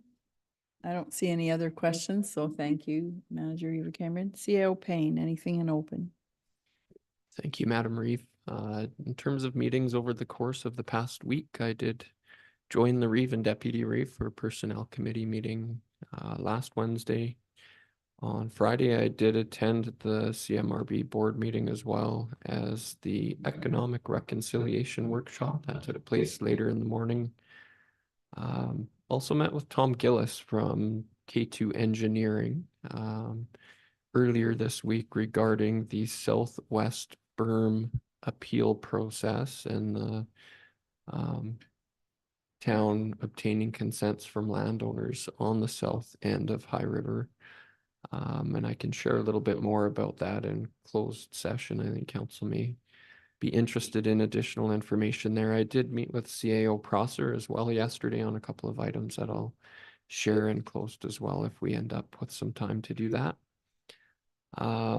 Also attended the High River Regional Airport meeting this morning, the special meeting. It was well chaired by the Deputy Reeve. I think we set a world record of about a minute and a half. Was it 90 seconds, maybe 120? Very quick and efficient, but was necessary. And I guess on that topic, I would just update council on the name of the airport. So the lawyer has been working through the process of changing the name of the airport itself. There's been requirements to provide notice to the federal government and the appropriate departments, and then to update different materials, I guess, that come from the federal government and from the province. So the name is not yet formally changed, but it's getting closer, and I suspect once that's done, we'll likely need to pass another special resolution to change the name of the board as well if we choose to do that. So the board does still maintain its name, High River Regional Airport Limited at this point in time, but it's a fairly straightforward clerical change to change it to Foothills Regional Airport once the airport itself carries that name. So once that is all formalized, I'll certainly update council accordingly. Good news that was shared with council this week is we finally have the formula for the local government fiscal framework. That's the new program that will replace MSI next year. 65% of the funding formula is based on population, and then the rest is on tangible capital assets, amortization of tangible capital assets, and kilometers of road within a jurisdiction. So that is actually quite positive for Foothills County. And I think I did send out the anticipated funding levels as well for the next 2 years, which of course are tied to provincial revenues.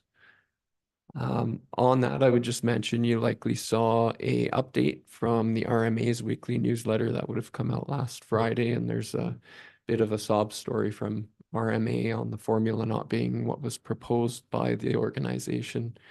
And Manager Reva Cambrian pointed out that there's a comment in there that really wrongly characterizes population growth or residential growth, stating that really capital costs are not in any way linked to population growth, which is not correct in our opinion. So administratively, I think we'll provide some feedback to the RMA in that regard as well, so the wrong message isn't getting out there on funding levels, and we'll let them know that we're quite pleased actually with the formula that the province announced.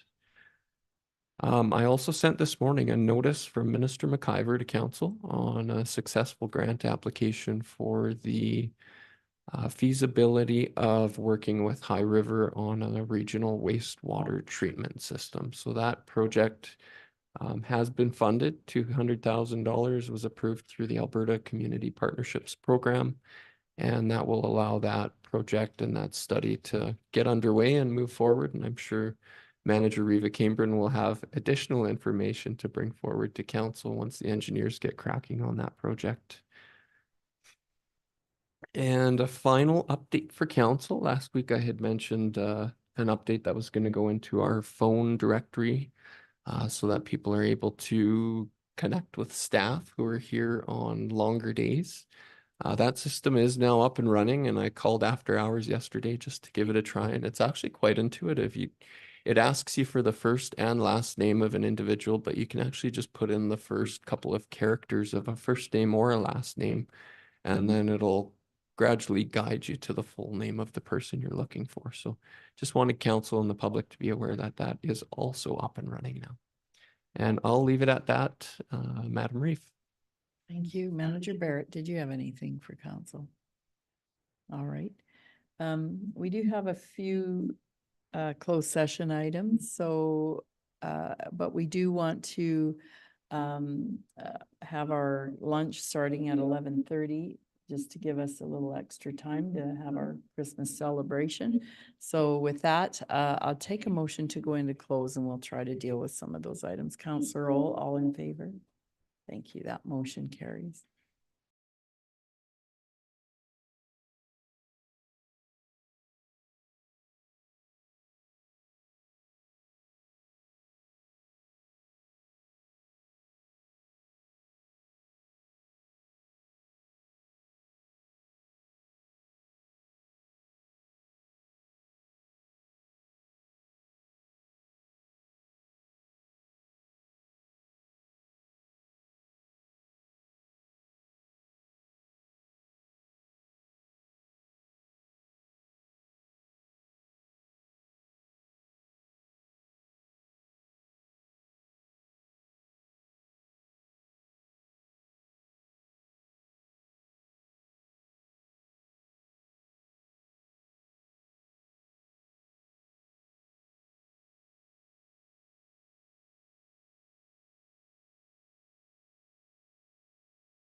Welcome back, Foothills County. We are just going to take our lunch at this time, so I take a motion for lunch. Counselor Seward, all in favor?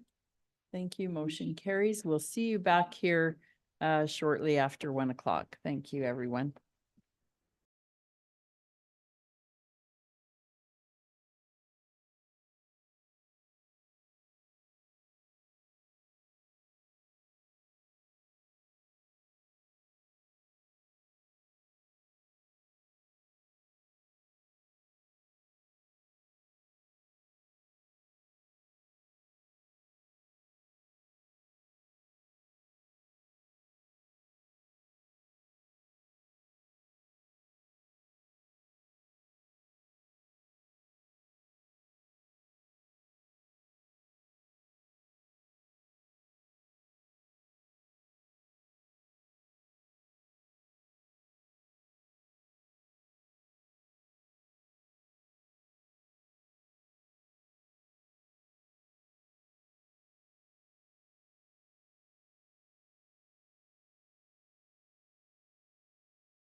Good afternoon, Foothills County. Welcome back to our regular council meeting. We do have some guests this afternoon.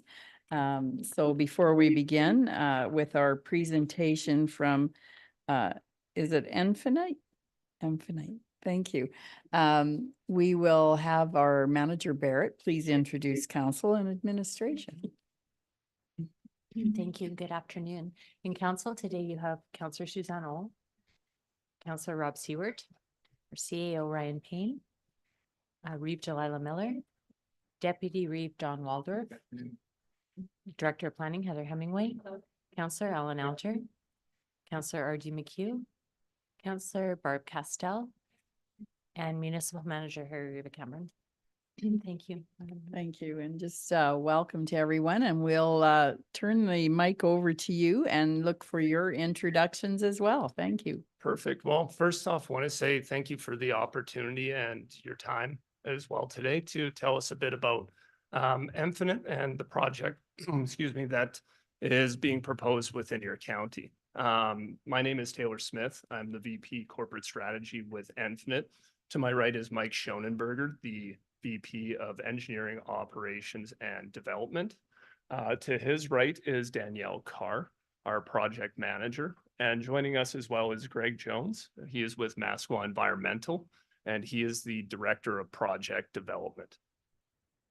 So I'll just share my screen here.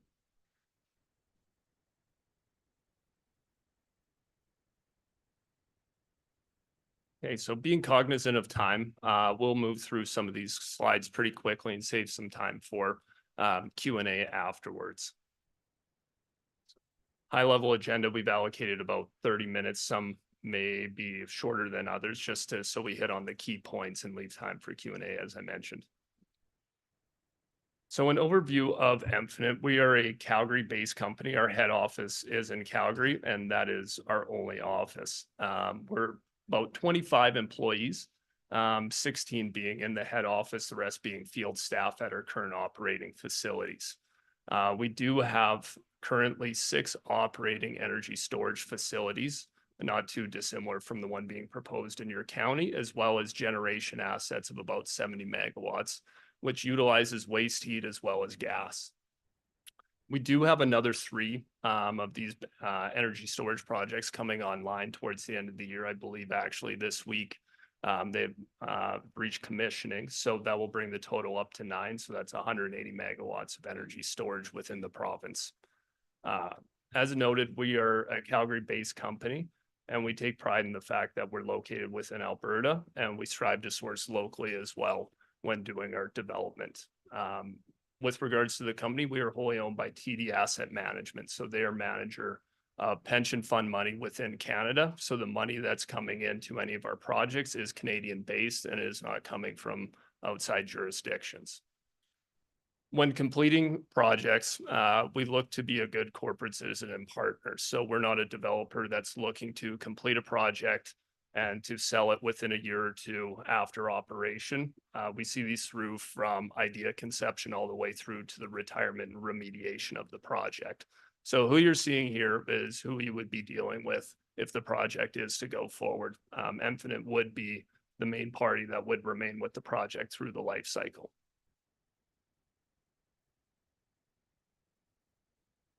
So a bit of our company history, I won't read this line by line, but it just highlights some of the milestones that we've had as a company with regards to our formation, which was the acquisition of the generation assets, and as well the development of our battery program. One thing we do take pride in is the fact that we had the first battery that was commissioned within Alberta, and we're currently the largest operator within Alberta. It's something that we've put a lot of focus in within the last couple of years, an area that we believe we're well versed in to be able to continue to provide the service to Alberta.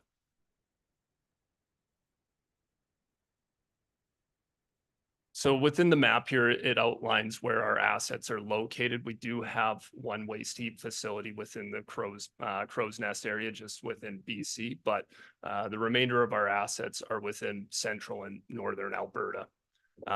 As noted, we've got the 6, now 9 operating e-reserve projects, as we refer to them. Those are the 20 megawatt energy storage facilities. as well as gas generation within the Peace River area and the White Court area.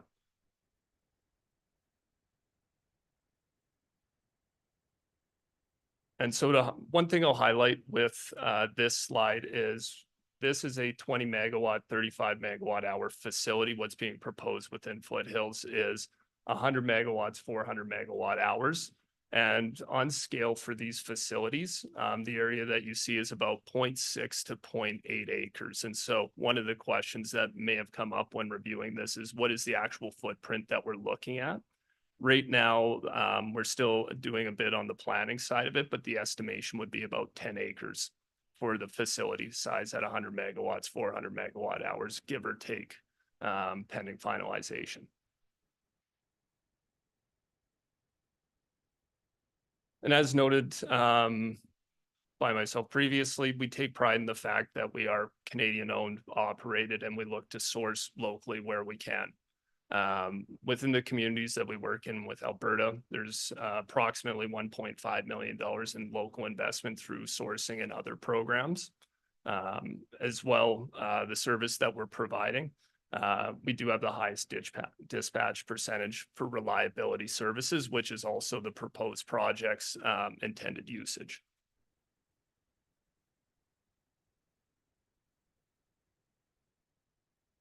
And excuse me, I can take this one. So a big question is why energy storage on the grid? The big driver behind it is currently some people may not know that our electricity system is constantly in a state of flux where we're trying to balance what people are consuming versus what we're providing. There is no current large scale form of storage. So I would equate it to when you go to fill up your car with gas, that you'd be turning wells on and off to meet the demand of pumping gas into your car. That's currently how we operate the electricity system in Alberta, well, across Canada. So we don't have the luxury of a lot of hydro in Alberta, which can be used as a form of storage. So that's where we've been proposing these energy storage projects. And it's really from a reliability standpoint of now when things for anything that's mechanical has unforeseen failures and has to trip off or turn off. Right now, that puts us in a state of an emergency, which you've probably seen those alerts come across from the ASO, because there's not a good way to quickly ramp something up, especially with the scale of projects now. So that's really why we're proposing these projects. And with the reliance on interties and the interconnected system, the ability to have that buffer of stored energy is very critical for the operation of the grid.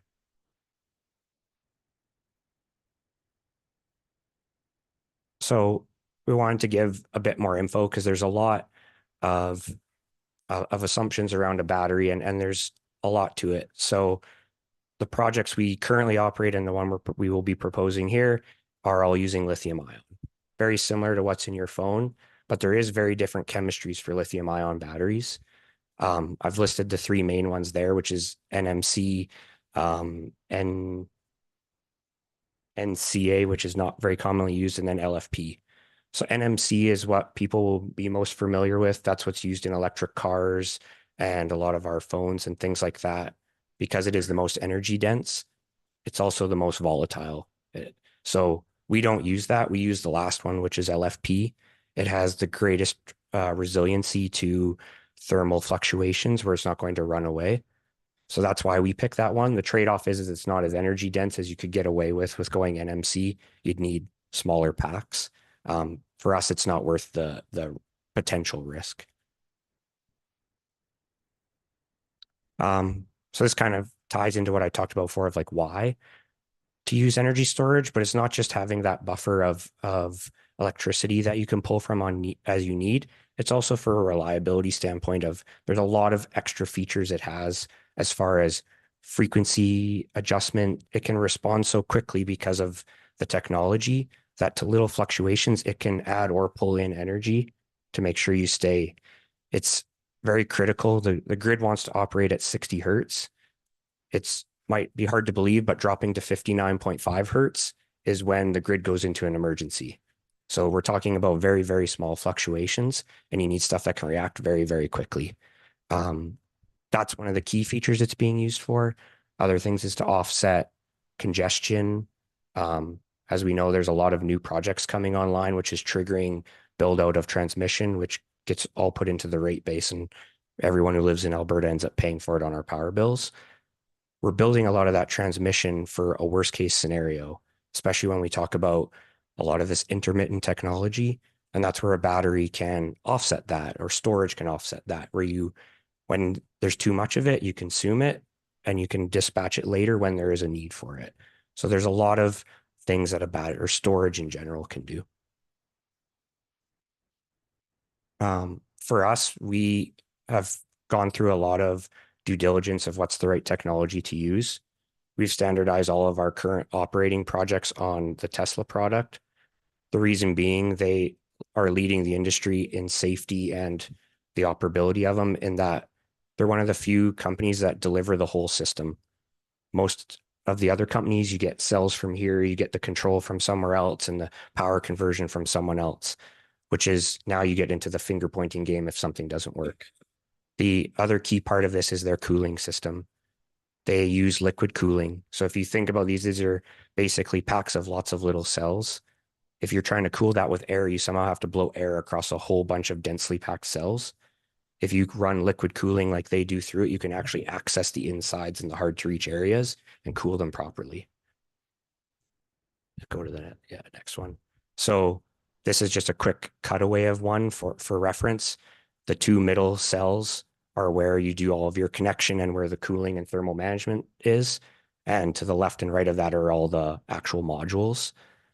The key thing here that we actually have to deal with is, because it's Alberta and Canada, we are actually heating them all the time rather than cooling them. So when you hear about the problems they have in California, and Australia's had a lot of problems, they're in basically desert climates.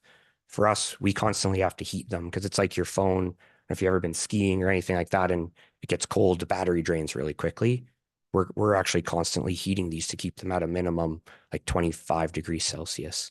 So that's actually the challenge we run into compared to most other places these are used. So like I mentioned, safety is a big important thing for us on these.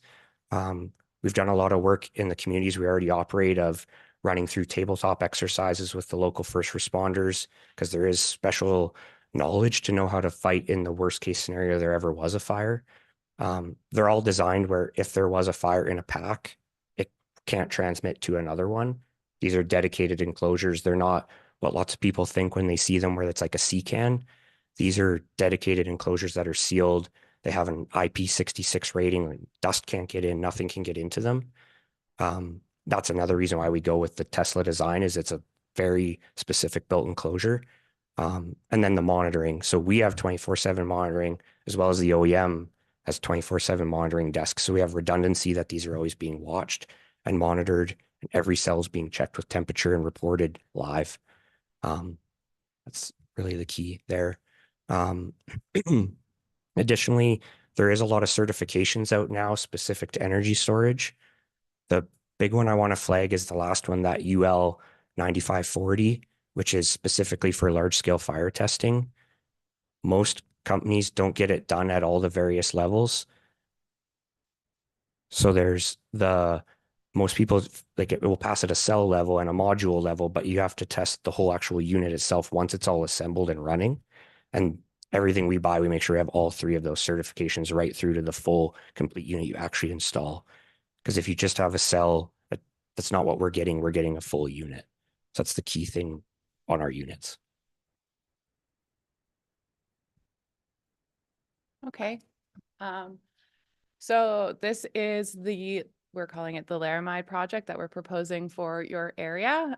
So this is near the AltaLink substation in Foothills, Alberta, where we are. We're going to have about 105 megapacks. So they look like those sea cans that you saw up on the screen and all the lovely pictures. So right now we are in the process of purchasing 160 acres. Sorry, we've just got a question. Go ahead. Yeah, thank you. I just want to orient council to where we are. We're a big place. So this is just on 498, just north of Frank Lake and west of directly west of the hamlet of Blackie. So if council's comfortable, we won't pull out and go to another map. I wanted you to identify the location. Feel comfortable with the location? Thanks thank for you. that. Thank Thank you. you. Sorry, go That's ahead. Okay. That's my fault. 160 acres, but as noted, we'll only be using about 10 acres for the project itself. So we'll have other plans for the rest of the property that we have purchased. Next slide. So that's just at a high level. So we are just kind of starting the. You want to wait for questions or you want? We have one more slide and then Okay. we will open All right. to questions. Okay. So we're just kind of in the development phase of the project right now. So as you can see, we're starting our community engagements with a more formal process kicking off in the new year. And then we have done our desktop environmental assessments and we'll be moving into a bigger project or program, sorry, in the new year as well. So right now we're in the process of bringing on different vendors and things like that with the hopes that this project can move forward. All right. Director Hemingway, do you want to ask your question? Thank you. I just wanted to go back to the slide that you had where you showed the location. That one. So you've got two different sites identified on here. Yes. Could you maybe? Those are our preferred locations. As we are in our kind of due diligence phase of the land, we have to determine which would be the best suited to fit the project. We want to avoid any of the water or any environmental pieces. So right now, that's what we're looking at to assess environmentally and what's best for the project footprint. We haven't determined which of the two it'll be. So it won't be both. No, just one. Yeah. Sorry, just to jump in and add on that, where right now what's being proposed is 100 megawatt, 400 megawatt hour facility. There is potentially down the road the idea, if this is successful and it's a successful partnership, the project goes forward, we would potentially consider expanding it. So there would be a portion of the land that would be left untouched. But one of the things that we're exploring right now is unique ways to utilize the remainder of the land. We don't have anything formalized yet, but we have entered into conversations with Ducks Unlimited to see if there's a partnership we can form there for a portion of that land to be used in a remediation setting for the wildlife from Frank Lake. So as noted, we don't have anything formalized yet. We're still in the planning phase, so we're not coming with a fully baked in plan here, but we are taking into consideration the area that we are looking to develop in and ways that we can better utilize the unused land in that quarter section. Do you have a couple of questions? Councillor Ohl, go ahead. Sure. Thank you so much for sharing your presentation with us. So we had a chance to have a look at it and hear from you again today. Very interesting technology. Just to start off with, why lithium versus flow batteries?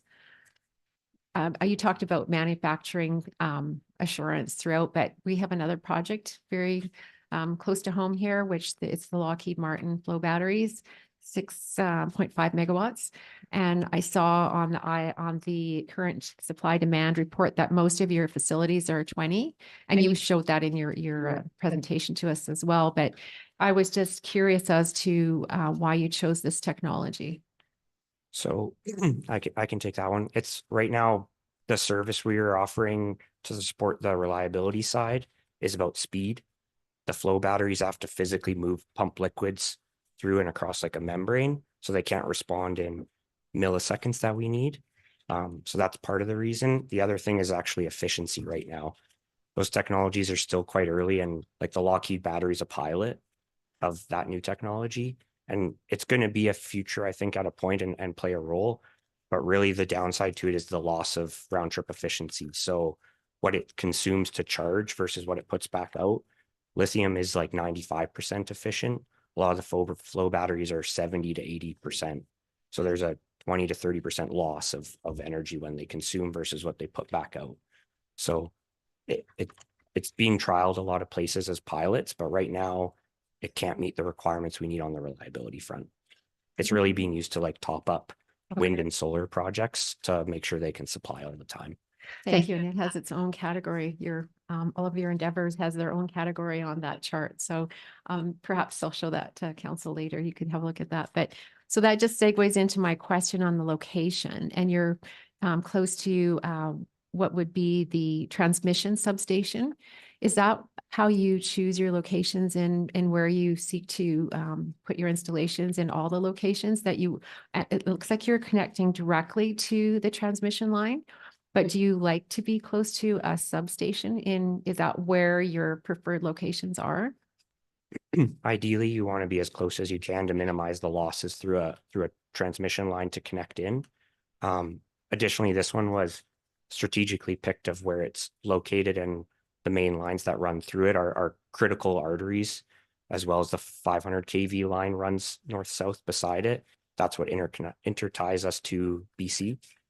That's the big problem for us right now, is that line, the reliability of it. If it trips or needs to turn off, we have big frequency problems in Alberta. So that's why we've strategically picked to be at that location and support that area, because that's a main artery of our connection to the entire Western interconnect. Okay, last one for now, Madam Reeve. Sure, go ahead. So we have a potential upscale to 100 megawatts, and some of your other installations are around 20. So from the municipal point of view, of course, we're looking at safety, and you did address that. You talked about the reliability of the one manufacturer and so on. But I mean, I looked a little bit into the battery technology itself, and there are so many other things that could happen to them on the site, depending on like weather events or something crashing into them, or wildfire, wind, or freezing, or lightning apparently is another issue. So you mentioned you're more likely to warm them than cool them, but it could get fairly warm. So, just in the case of a failure of a system. So do you also locate them so you're cognizant of the proximity for emergency services response?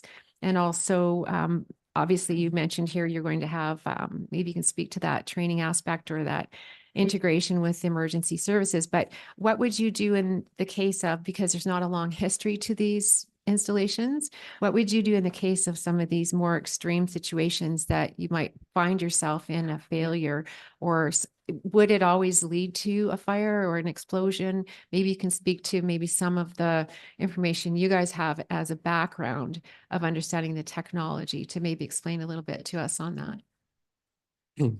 For sure. So there's a lot of different redundancy in them to try and combat that outside of just monitoring. There is no explosion risk, because they actually, if there is to start to be the runaway and there's a tiny bit of what would be considered explosive gas in there, they have little sparkers to ignite that in a small volume before it can ever build up. So that's built into every single pack individually.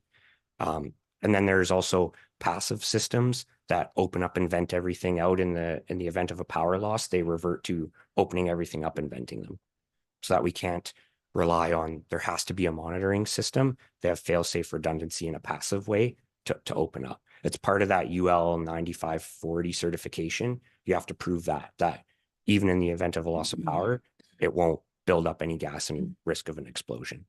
So that's certified by a third-party underwriters lab. There's that side of it. Additionally, what we look at is adding extra laneways for easy access. The OEMs will actually let you space them 6 inches apart.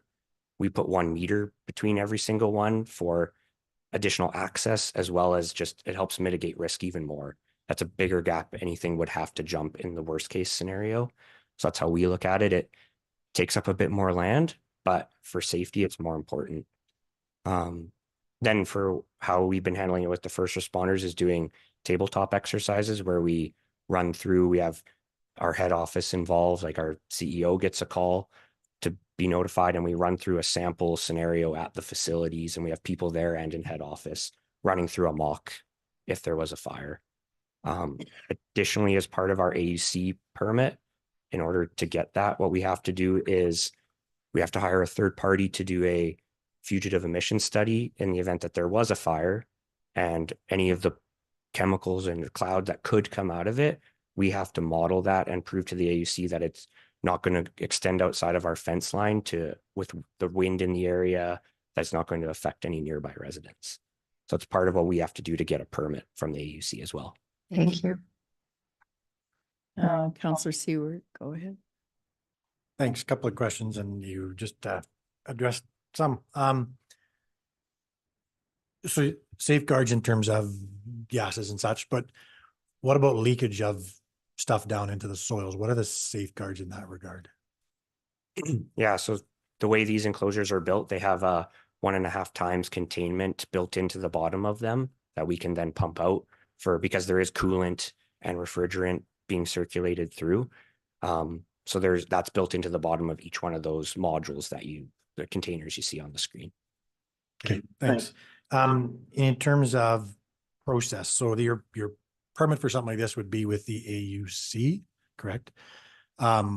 With grid tie-in from ASHO, so they got their say. Is Alberta Environment involved in these applications at all?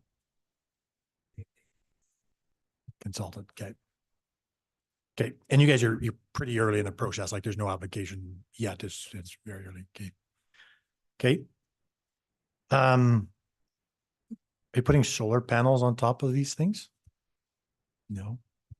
No. Is there a reason why? That's where the cooling system is. That's where the fan there's radiators all across the top with fans. That's where the cooling system circulates through is the roof. And that's also your safety venting. If there's a problem, you want it to go up and not out. And snow and ice doesn't bother that? No, it's all built to handle, like they're rated to minus 45. Okay, thank you.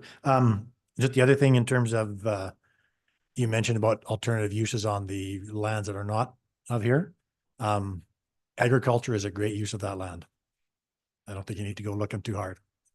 No, and that would be the plan as well. There would be a mix of agriculture and then as well the consideration of the Frank Lake wildlife and the IBA as well. So it wouldn't be, let's say, of the quarter section, it wouldn't just all be reverted back. There would be portions that would be dedicated to agriculture. It's looking just more at a smaller piece of it. Okay, that's all I had. Thank you for coming in and sharing today. Appreciate it. Director Hemingway. I have two questions. Can you explain 100/400 megawatt hours, 100 megawatts, 400 megawatt hours? What does that mean? So because this is energy storage, it's 100 megawatts is how much it can do at one time. And then it's for 4 hours. So it has 400 megawatt hours in the tank, for lack of a better term. Okay. Second question. Councilor Seward asked about solar panels on the roof. What about solar panels on the balance of the quarter section? We see a number of commercial scale solar applications coming to the AUC and various municipalities with these as an accessory to them now. Are these being set up so that solar can feed into them and then that can feed into the grid? That's not our intent with this one. Partly because on that amount of land, we wouldn't get very much solar, to be honest. It takes up a lot more real estate. And the purpose of these is around grid support and grid reliability, which the solar doesn't help us there. It could be used to kind of provide some charging behind the fence, but it's not a big use case for us of these batteries. It's really around the reliability and the support side of it. My stupid question. So you're pulling power out of the lines and you're holding it and then you're putting it back in the lines. That's sort of the idea behind these things. That's correct. Yeah. Not like daily, because it depends when there's a reliability, like we're there to support when it's needed. So we'll stay charged up and we won't stay fully charged up either, because we have to be able to absorb both ways to stabilize the grid. So they'll be charged to 75%, say, and be fluctuating up and down. Councillor McHugh. Thank you, Madam Chair. So the essence is you're going to balance out when the wind's blowing and it's not blowing, and when we have to start up the gas generators and when we can't run the gas generators, you'll smooth out that entire process. Yeah, basically filling the gap before gas can start up, because it can't do it fast enough. Yeah. Anyway, so when you're referring to safety standards, you mentioned there's 2 listed, but you mentioned 3. NFPA and UL, what's the third? those are the two main ones. I mean, I can send, Is there a third? there's a massive list. No, there shouldn't have been a mention of a third on that slide. Those are the two key ones. And then the OEM, you're just referring to Tesla. That's correct. Acronyms are bad in presentations. And safety standard 166, you meant 167? Or is it 166? You were referring to the dust proof capability. Oh, of the- IP67. Yeah, okay, you said Yeah. 66. Apologies, that's my fault. And then, okay, the obvious question, I'm a dumb farmer and I'm looking at that and I'm like, you gotta be kidding me, you're gonna put this in a creek. That's a major tributary to Frank Lake there when it rains. And you've got the corner of the one is basically in the creek and it's in between two creeks. That entire quarter is a riparian area. Hence why Ducks Unlimited would be interested in it. Yeah, the map's not to scale. It's really to show we're looking at the top corner or the bottom left corner. Okay. Based on where we've been looking at where it's already being farmed. So as long as you're talking province, that might work out, but Yep. that quarter is largely riparian.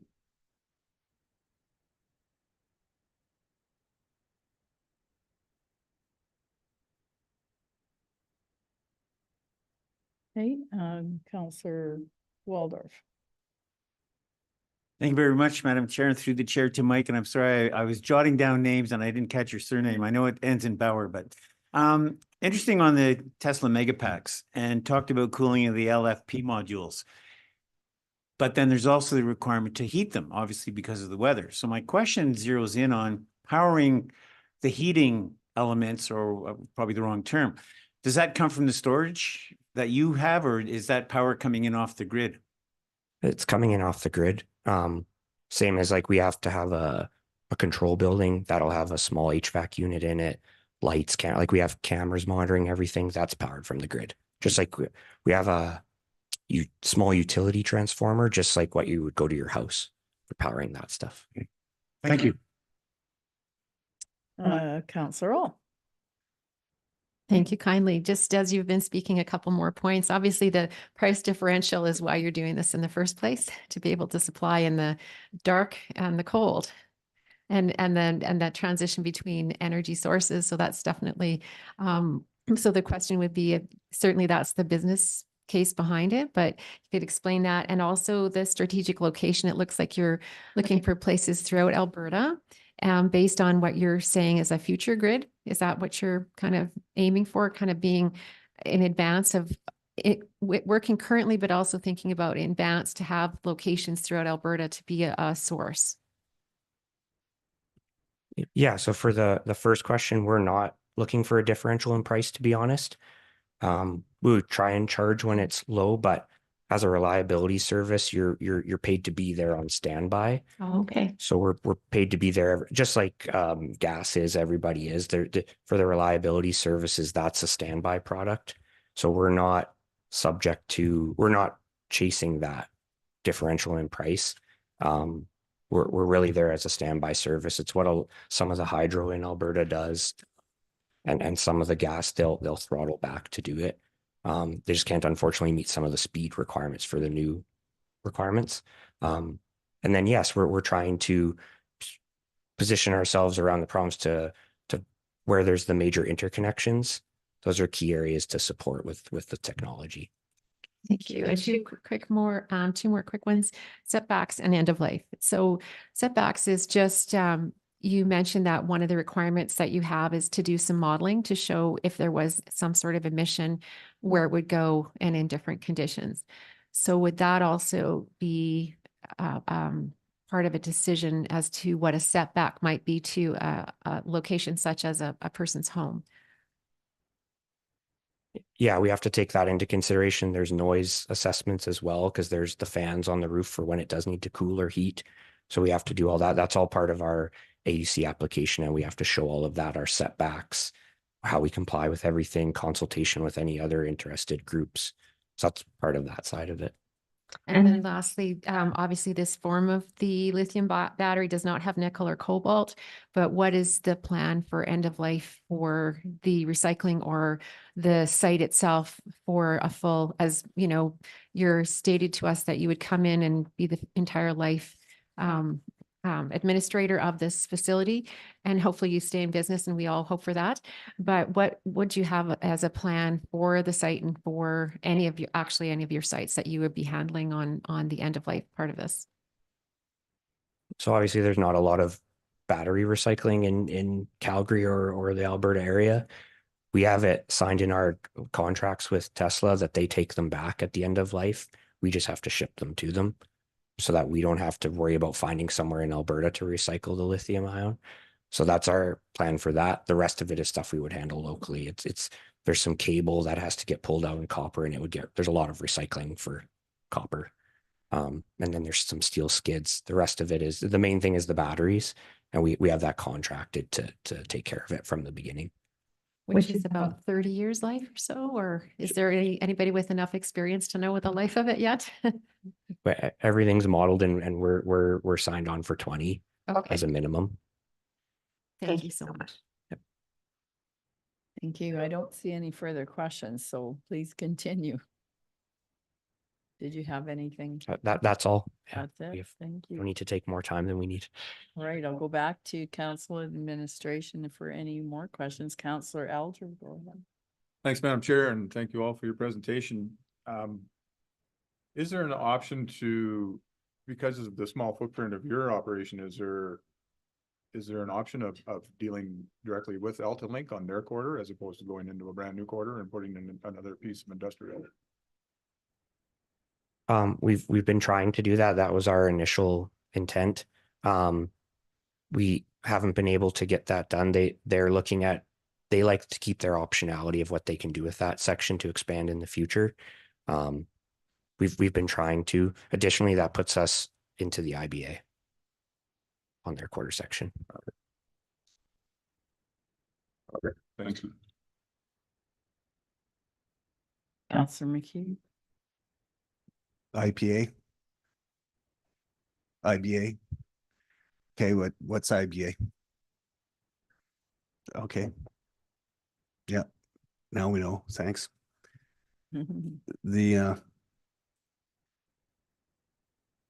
So I am kind of struggling with that. So the AltaLink line, just trying to, everybody's looking at the power bill and they're seeing the service costs. So you're basically subcontracting to AltaLink.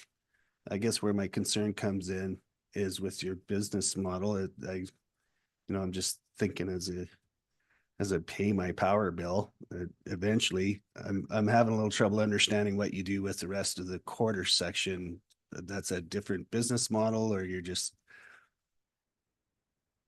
I'm just thinking about my power bill, and here you need 5 acres and you buy the whole quarter, and I'm financing that. So I guess, is that a separate business model for the lands that aren't included with the battery pack? So I just want to clarify, we're not subcontracted by AltaLink. We're not in the rate base. This is 100% risk for us to buy that land and not use it. We have to bid in every day to the ISO to provide the services we do. If they choose not to buy from us one day, we get $0. We're not part of a regulated entity like AltaLink and ATCO and NMAX and those companies are. We're 100% merchant exposed every day. So we take the risk on that side. It shows in the daily price. But you still have to buy that power from AltaLink and then just sit on it and hope you can sell it back to them for more. No, we deal directly with the ISO. Okay, tell me, what's ISO? So the Alberta Electricity System Operator, they are the governing body for the electrical grid in Alberta. And so we're utilizing infrastructure that AltaLink has, which is then contracted under the rate base by the ISO, so the system operator. And so what we're proposing is something referred to as a non-wires alternative. As Mike mentioned previously, one of the challenges we have in this province is significant build out of transmission lines. And if you're to go and look at your home electricity bill right now, I think it would be well over 50% of that is that fixed cost. And I know there's been some frustration from ratepayers as to if they're managing their electricity, they're seeing those costs increase. And so while this isn't going to solve the entirety of the problem, technologies like this will help provide a quicker solution as well as a more economical solution where it's not just guaranteed to have a certain return on it. We're taking the risks and rewards of operating this. And as competition comes into the province, then that should, in theory, drive down the pricing as well as reduce the need for transmission and distribution infrastructure. And so to answer your previous question as well with what's our business model, as Mike noted, there's a real need for reliability services right now. Just several months ago, due to the lack of reliability in Alberta, Alberta is buying frequency from BC, not even power, just frequency. And so if we lose that line, if the intertie goes down, then we have frequency issues in the province that can't be served within the province. And this project proposes to help solve that solution.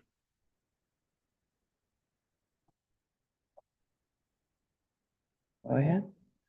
Okay, so just to help us a little bit more on frequency versus power, just trying to, you're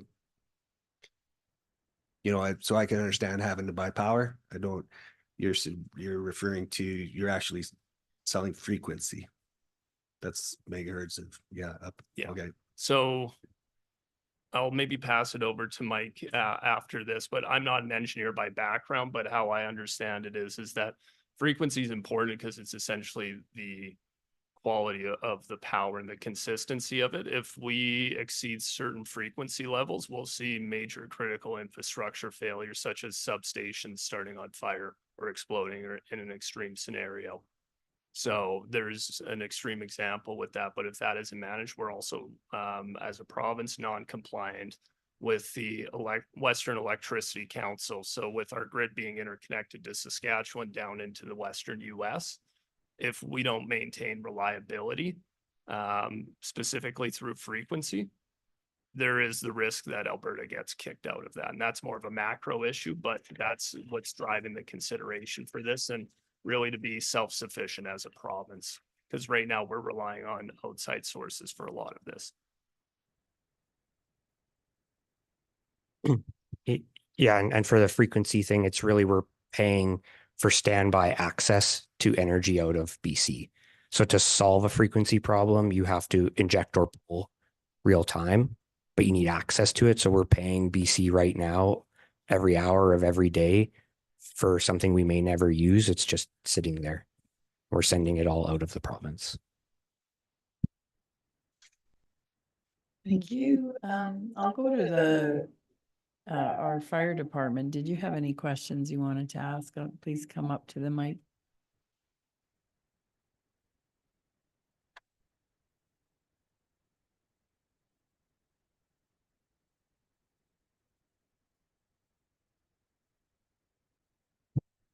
Thank you, Madam Reeve. Thank you, Madam Reeve. And through the chair to Infinite, I picked up in your presentation that there is not going to be any runaway. So 0%. We can't guarantee a 0% runaway. That was my next question. Yes. No. So there is that chance that we could have runaway there. Correct. Okay. All right. So with that, do we have any, and I know you spoke a bit about tabletop exercises with other, was that with other fire services we're talking? Are we privy to any of those results from those tabletop exercises? Yeah, we can, like, it was to run through an ERP scenario with them and make sure they had everything they needed to if there was a fire, of how to fight it. Is there any possibility we could actually speak to them from a fire perspective? 100%. Yep. Okay. And provide that information to us. What else we got here? So there is an inherent risk. So if I was to ask what what level of risk would that be? Because we work very closely with planning as well, the fire department. And our job is to actually look at the risk that's being brought into the county and kind of elevate or kind of evaluate that risk. If I was to ask you, where would you put that risk factor in with this site? Where would you put that? And I'll give you, is it a low risk, a moderate risk, a high risk, or a maximum risk? From our experience, it's a low risk, because of the extra factors we're taking in to space it out and the technology we're using. All of the, like any of the fires you've seen in the news for a battery, like the big Australia one and stuff, those are all NMC technologies, not LFP. So when you say low risk, how did you come up with that? How did you come to that conclusion? Based off of how many megawatts there are currently operating and how many have had a problem.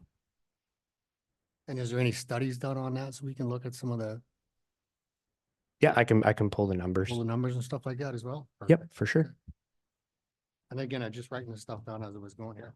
And to add to that as well, we actually, previously, it's public information. This was a concern brought with one of our E-Reserve projects. It was up by the Grand Prairie area and there was, local, landowners that were concerned about this. We did go through an AUC hearing.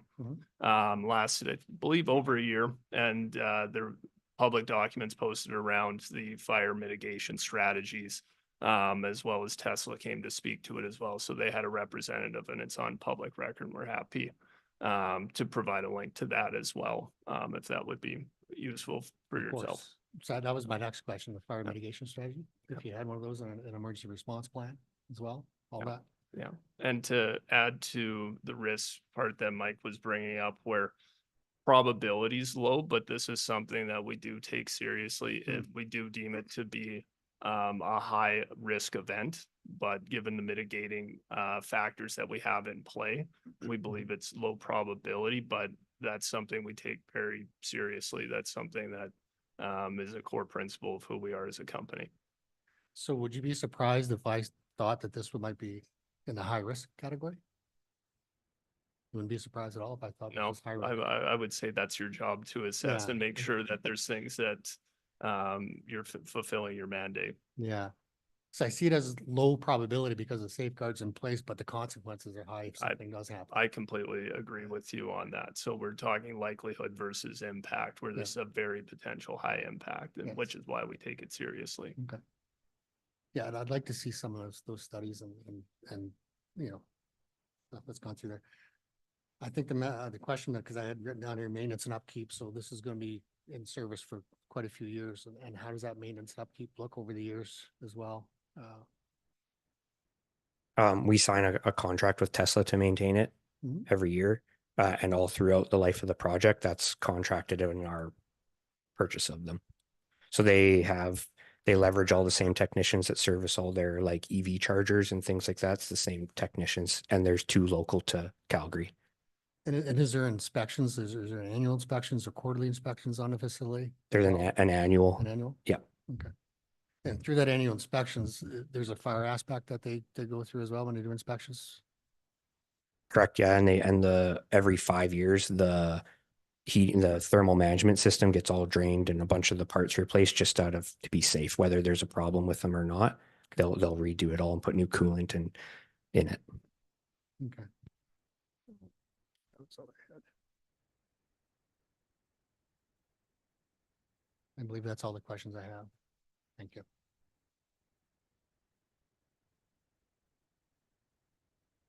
One more from Councillor McHugh. Go ahead. Sure. Thank you, Madam Chair. And just quickly to follow up on Director Saulnier's comments there, the daily maintenance, there's an operator there every day. There's not an operator at these sites every day. We have someone in the area to go out. But because they're sitting there, we have 24/7 monitoring through cameras at all of our sites. And then we monitor them through a SCADA system, as well as Tesla's monitoring them through a SCADA system. Go ahead, Chief I have Solomon. another question. Or Manager Solomon. Thank you. Through the chair to Infinite. With the probability of failure and runaway, with gas release, so gas release from a fire, let's say, is there any monitoring equipment in the area to monitor any gas release around the site? Currently, it's just per pack they have the monitoring. We don't have anything on the Like downwind or anything like that? downwind like that. No, that hasn't been something we've had to do in the past. Based on the studies, it never gets out the fence. Never gets out of the fence, even on a windy day? Correct. Interesting. Okay. It'll I know. it'll have to get studied on, like we haven't done that study on this specific location yet. It'll depend where it gets put. That's just Yeah. based off of our current operating assets. Yeah, because I know we have a actual big thick book on gas releases and it tells you how many distance and if we have to evacuate and how far we have to evacuate on a gas release. Yep. So that's why I was going that way, but yeah, I just wondered if there's anything like that in place. Because it is close to the community of Blackie as well, right? Correct. That'd be a concern for mine as well. Gas Okay. release, yeah. Thank you, Counselor Ohl. Sure, this might be a question related to the fire chiefs and directors question. It's related to the information which you may have already provided to the AUC on your previous project. Was in the production and assurance to you, was this product tested to the point of failure so that you would understand the impacts? That's really where I was going, is how far was it pushed to the limits to know the types of consequences that would come from a failure? That's correct. So that UL 9540 test certification, they have to test it to a point of failure. Because part of the test is they have to prove that it doesn't transfer from cell to cell to cell and get into a big fire and it's contained into a small unit. So each unit and then addition, the combination of the entire package and then the package unit itself. Yeah, so they do cell level, then module, which is like the big chunks there'll be 50 modules inside of the container, and then the actual container with all of them installed gets tested. Radiators and all the other. Correct. Very good, thank you. Well, I thought we were done, but apparently we're not. Counselor Seward, go ahead. Well, I'm sure I can be quick. Wondering about public consultation. What's your plans to let the community know and communicate with them? I can take it. That's what we're just kind of kicking off. We're not at that point. That's the plan for the new year. There's the standard AUC consultation of anybody within 400 and 800 meters of the facility. We have to reach out to them, and that is our plan. We're already, as Taylor mentioned, reaching out to other concerned parties in the area to make them aware of the project. That's why we've got the two different locations. There's a landowner right across, and we're reaching out to him and talking to about him of what makes most sense from his input as well. That's what we're about to go into, is that phase of it. Okay. Yeah, the community of Blackie, I'm sure you're aware there was a solar farm proposed there and maybe coming back, and another one, and the community was very intent on knowing about that, and I'm sure that they would love to hear, but they're more than the 4 kilometers out, but they're would be interested. So thanks. Counselor McHugh. Thank you, Madam Chair. And just quickly going back to Councillor Ohl's question. So I'm thinking of, you're saying unit, I'm thinking cell. So just the size of a cell when we're thinking about a cell failing or a unit, it's kind of the same thing. What's the size of that? Just physical size of what a cell in one of these modules is. So the cells would be very similar to like a D size battery kind of size, is what an individual cell looks like for an individual one. Then the modules are about 0.5 meter wide and 1 meter deep. That's with all the little cells in it, so that it gets tested at that level. And then all the modules installed in the full enclosure with all of it. That's the third level of testing.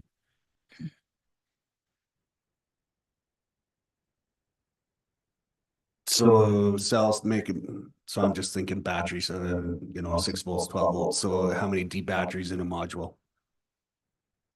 I'd have to get the exact number. They keep getting better and better, but there'll be 50,000 of them. Okay, so the physical size of one of your I'm trying to get it back to if a module fails, what the size of that is. Like in this, you're saying that if one fails,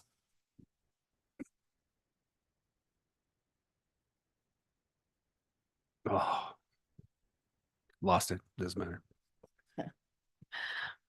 No, there's a lot to take in and a lot to digest here. So thank you. I don't see any other questions.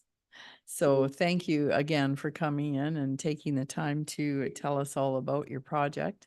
And I'm sure we'll have many more questions when it does come back to us. So with that, I just wish you, everyone in the gallery as well, a great rest of your day. And thanks for, again, for taking the time to come in.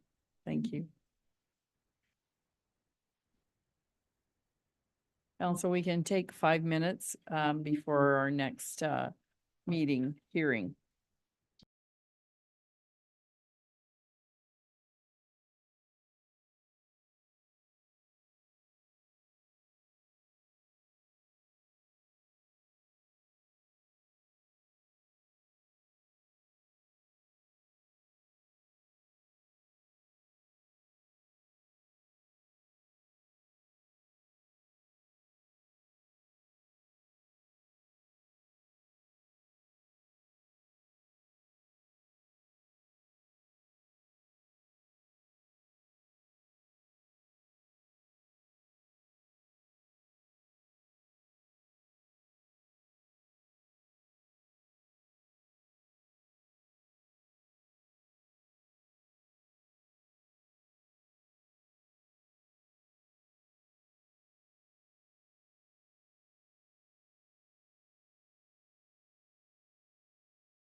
Good afternoon, Foothills County. We're back at our agenda for our 2:30 hearing and I will open the hearing for Podesky Northeast 1521 west of the 5th, the redesignation from agricultural to DC 29.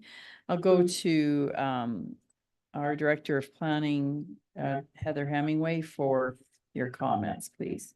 Thank you, Madam Reeve. On behalf of Planning Department, I would like to apologize and to request an adjournment of this hearing to January 17th, 2024 at 2:30 p.m. The reason for my request is that we failed to properly advertise the hearing, and therefore it would be inappropriate for council to hear this hearing at this time until we're able to rectify that. I apologize to those in attendance with the gallery. We will re-advertise and redirect mail, and we will really hope to be able to do this in January 17th at 2:30 p.m.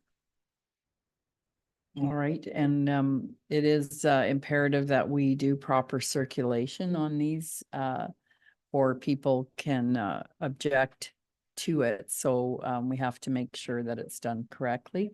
I know it's an inconvenience for those of you that have come in today, so I apologize. Councillor Alger, go ahead. Thanks, Madam Chair. I hate to do it, but understand the necessity to do it. And again, I will add to the apologies to the residents that have taken time out of their day to come. But I will give you the motion to postpone this application until January 17th. Thank you. Thank you. Any further discussion on the motion? Call the vote. All in favor? Thank you. Motion carries. Thank you, everyone. And I apologize again for not being able to go forward with this. So we'll see you in the new year, and Happy New Year and Merry Christmas to you. Council, I don't believe we have anything much left on our agenda. I do have a couple of items in closed session, and then when we come out, we'll be looking at adjourning. Did I miss something? Okay. All right. If we're okay, I take a motion to go into close. Councillor McHugh, all in favor? Thank you. Motion's carried.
Welcome back, Foothills County. We have completed our agenda for December 20th. Our next meeting will be January 10th, 2024. At this time, I just want to wish everyone a safe and happy holiday season and all the best to you in the new year. And we'll see you in January. Thank you. Motion to, yes, go out of, to close the meeting. Thank you. Adjourn the meeting. Deputy Reeve, all in favor? Carried. Thank you.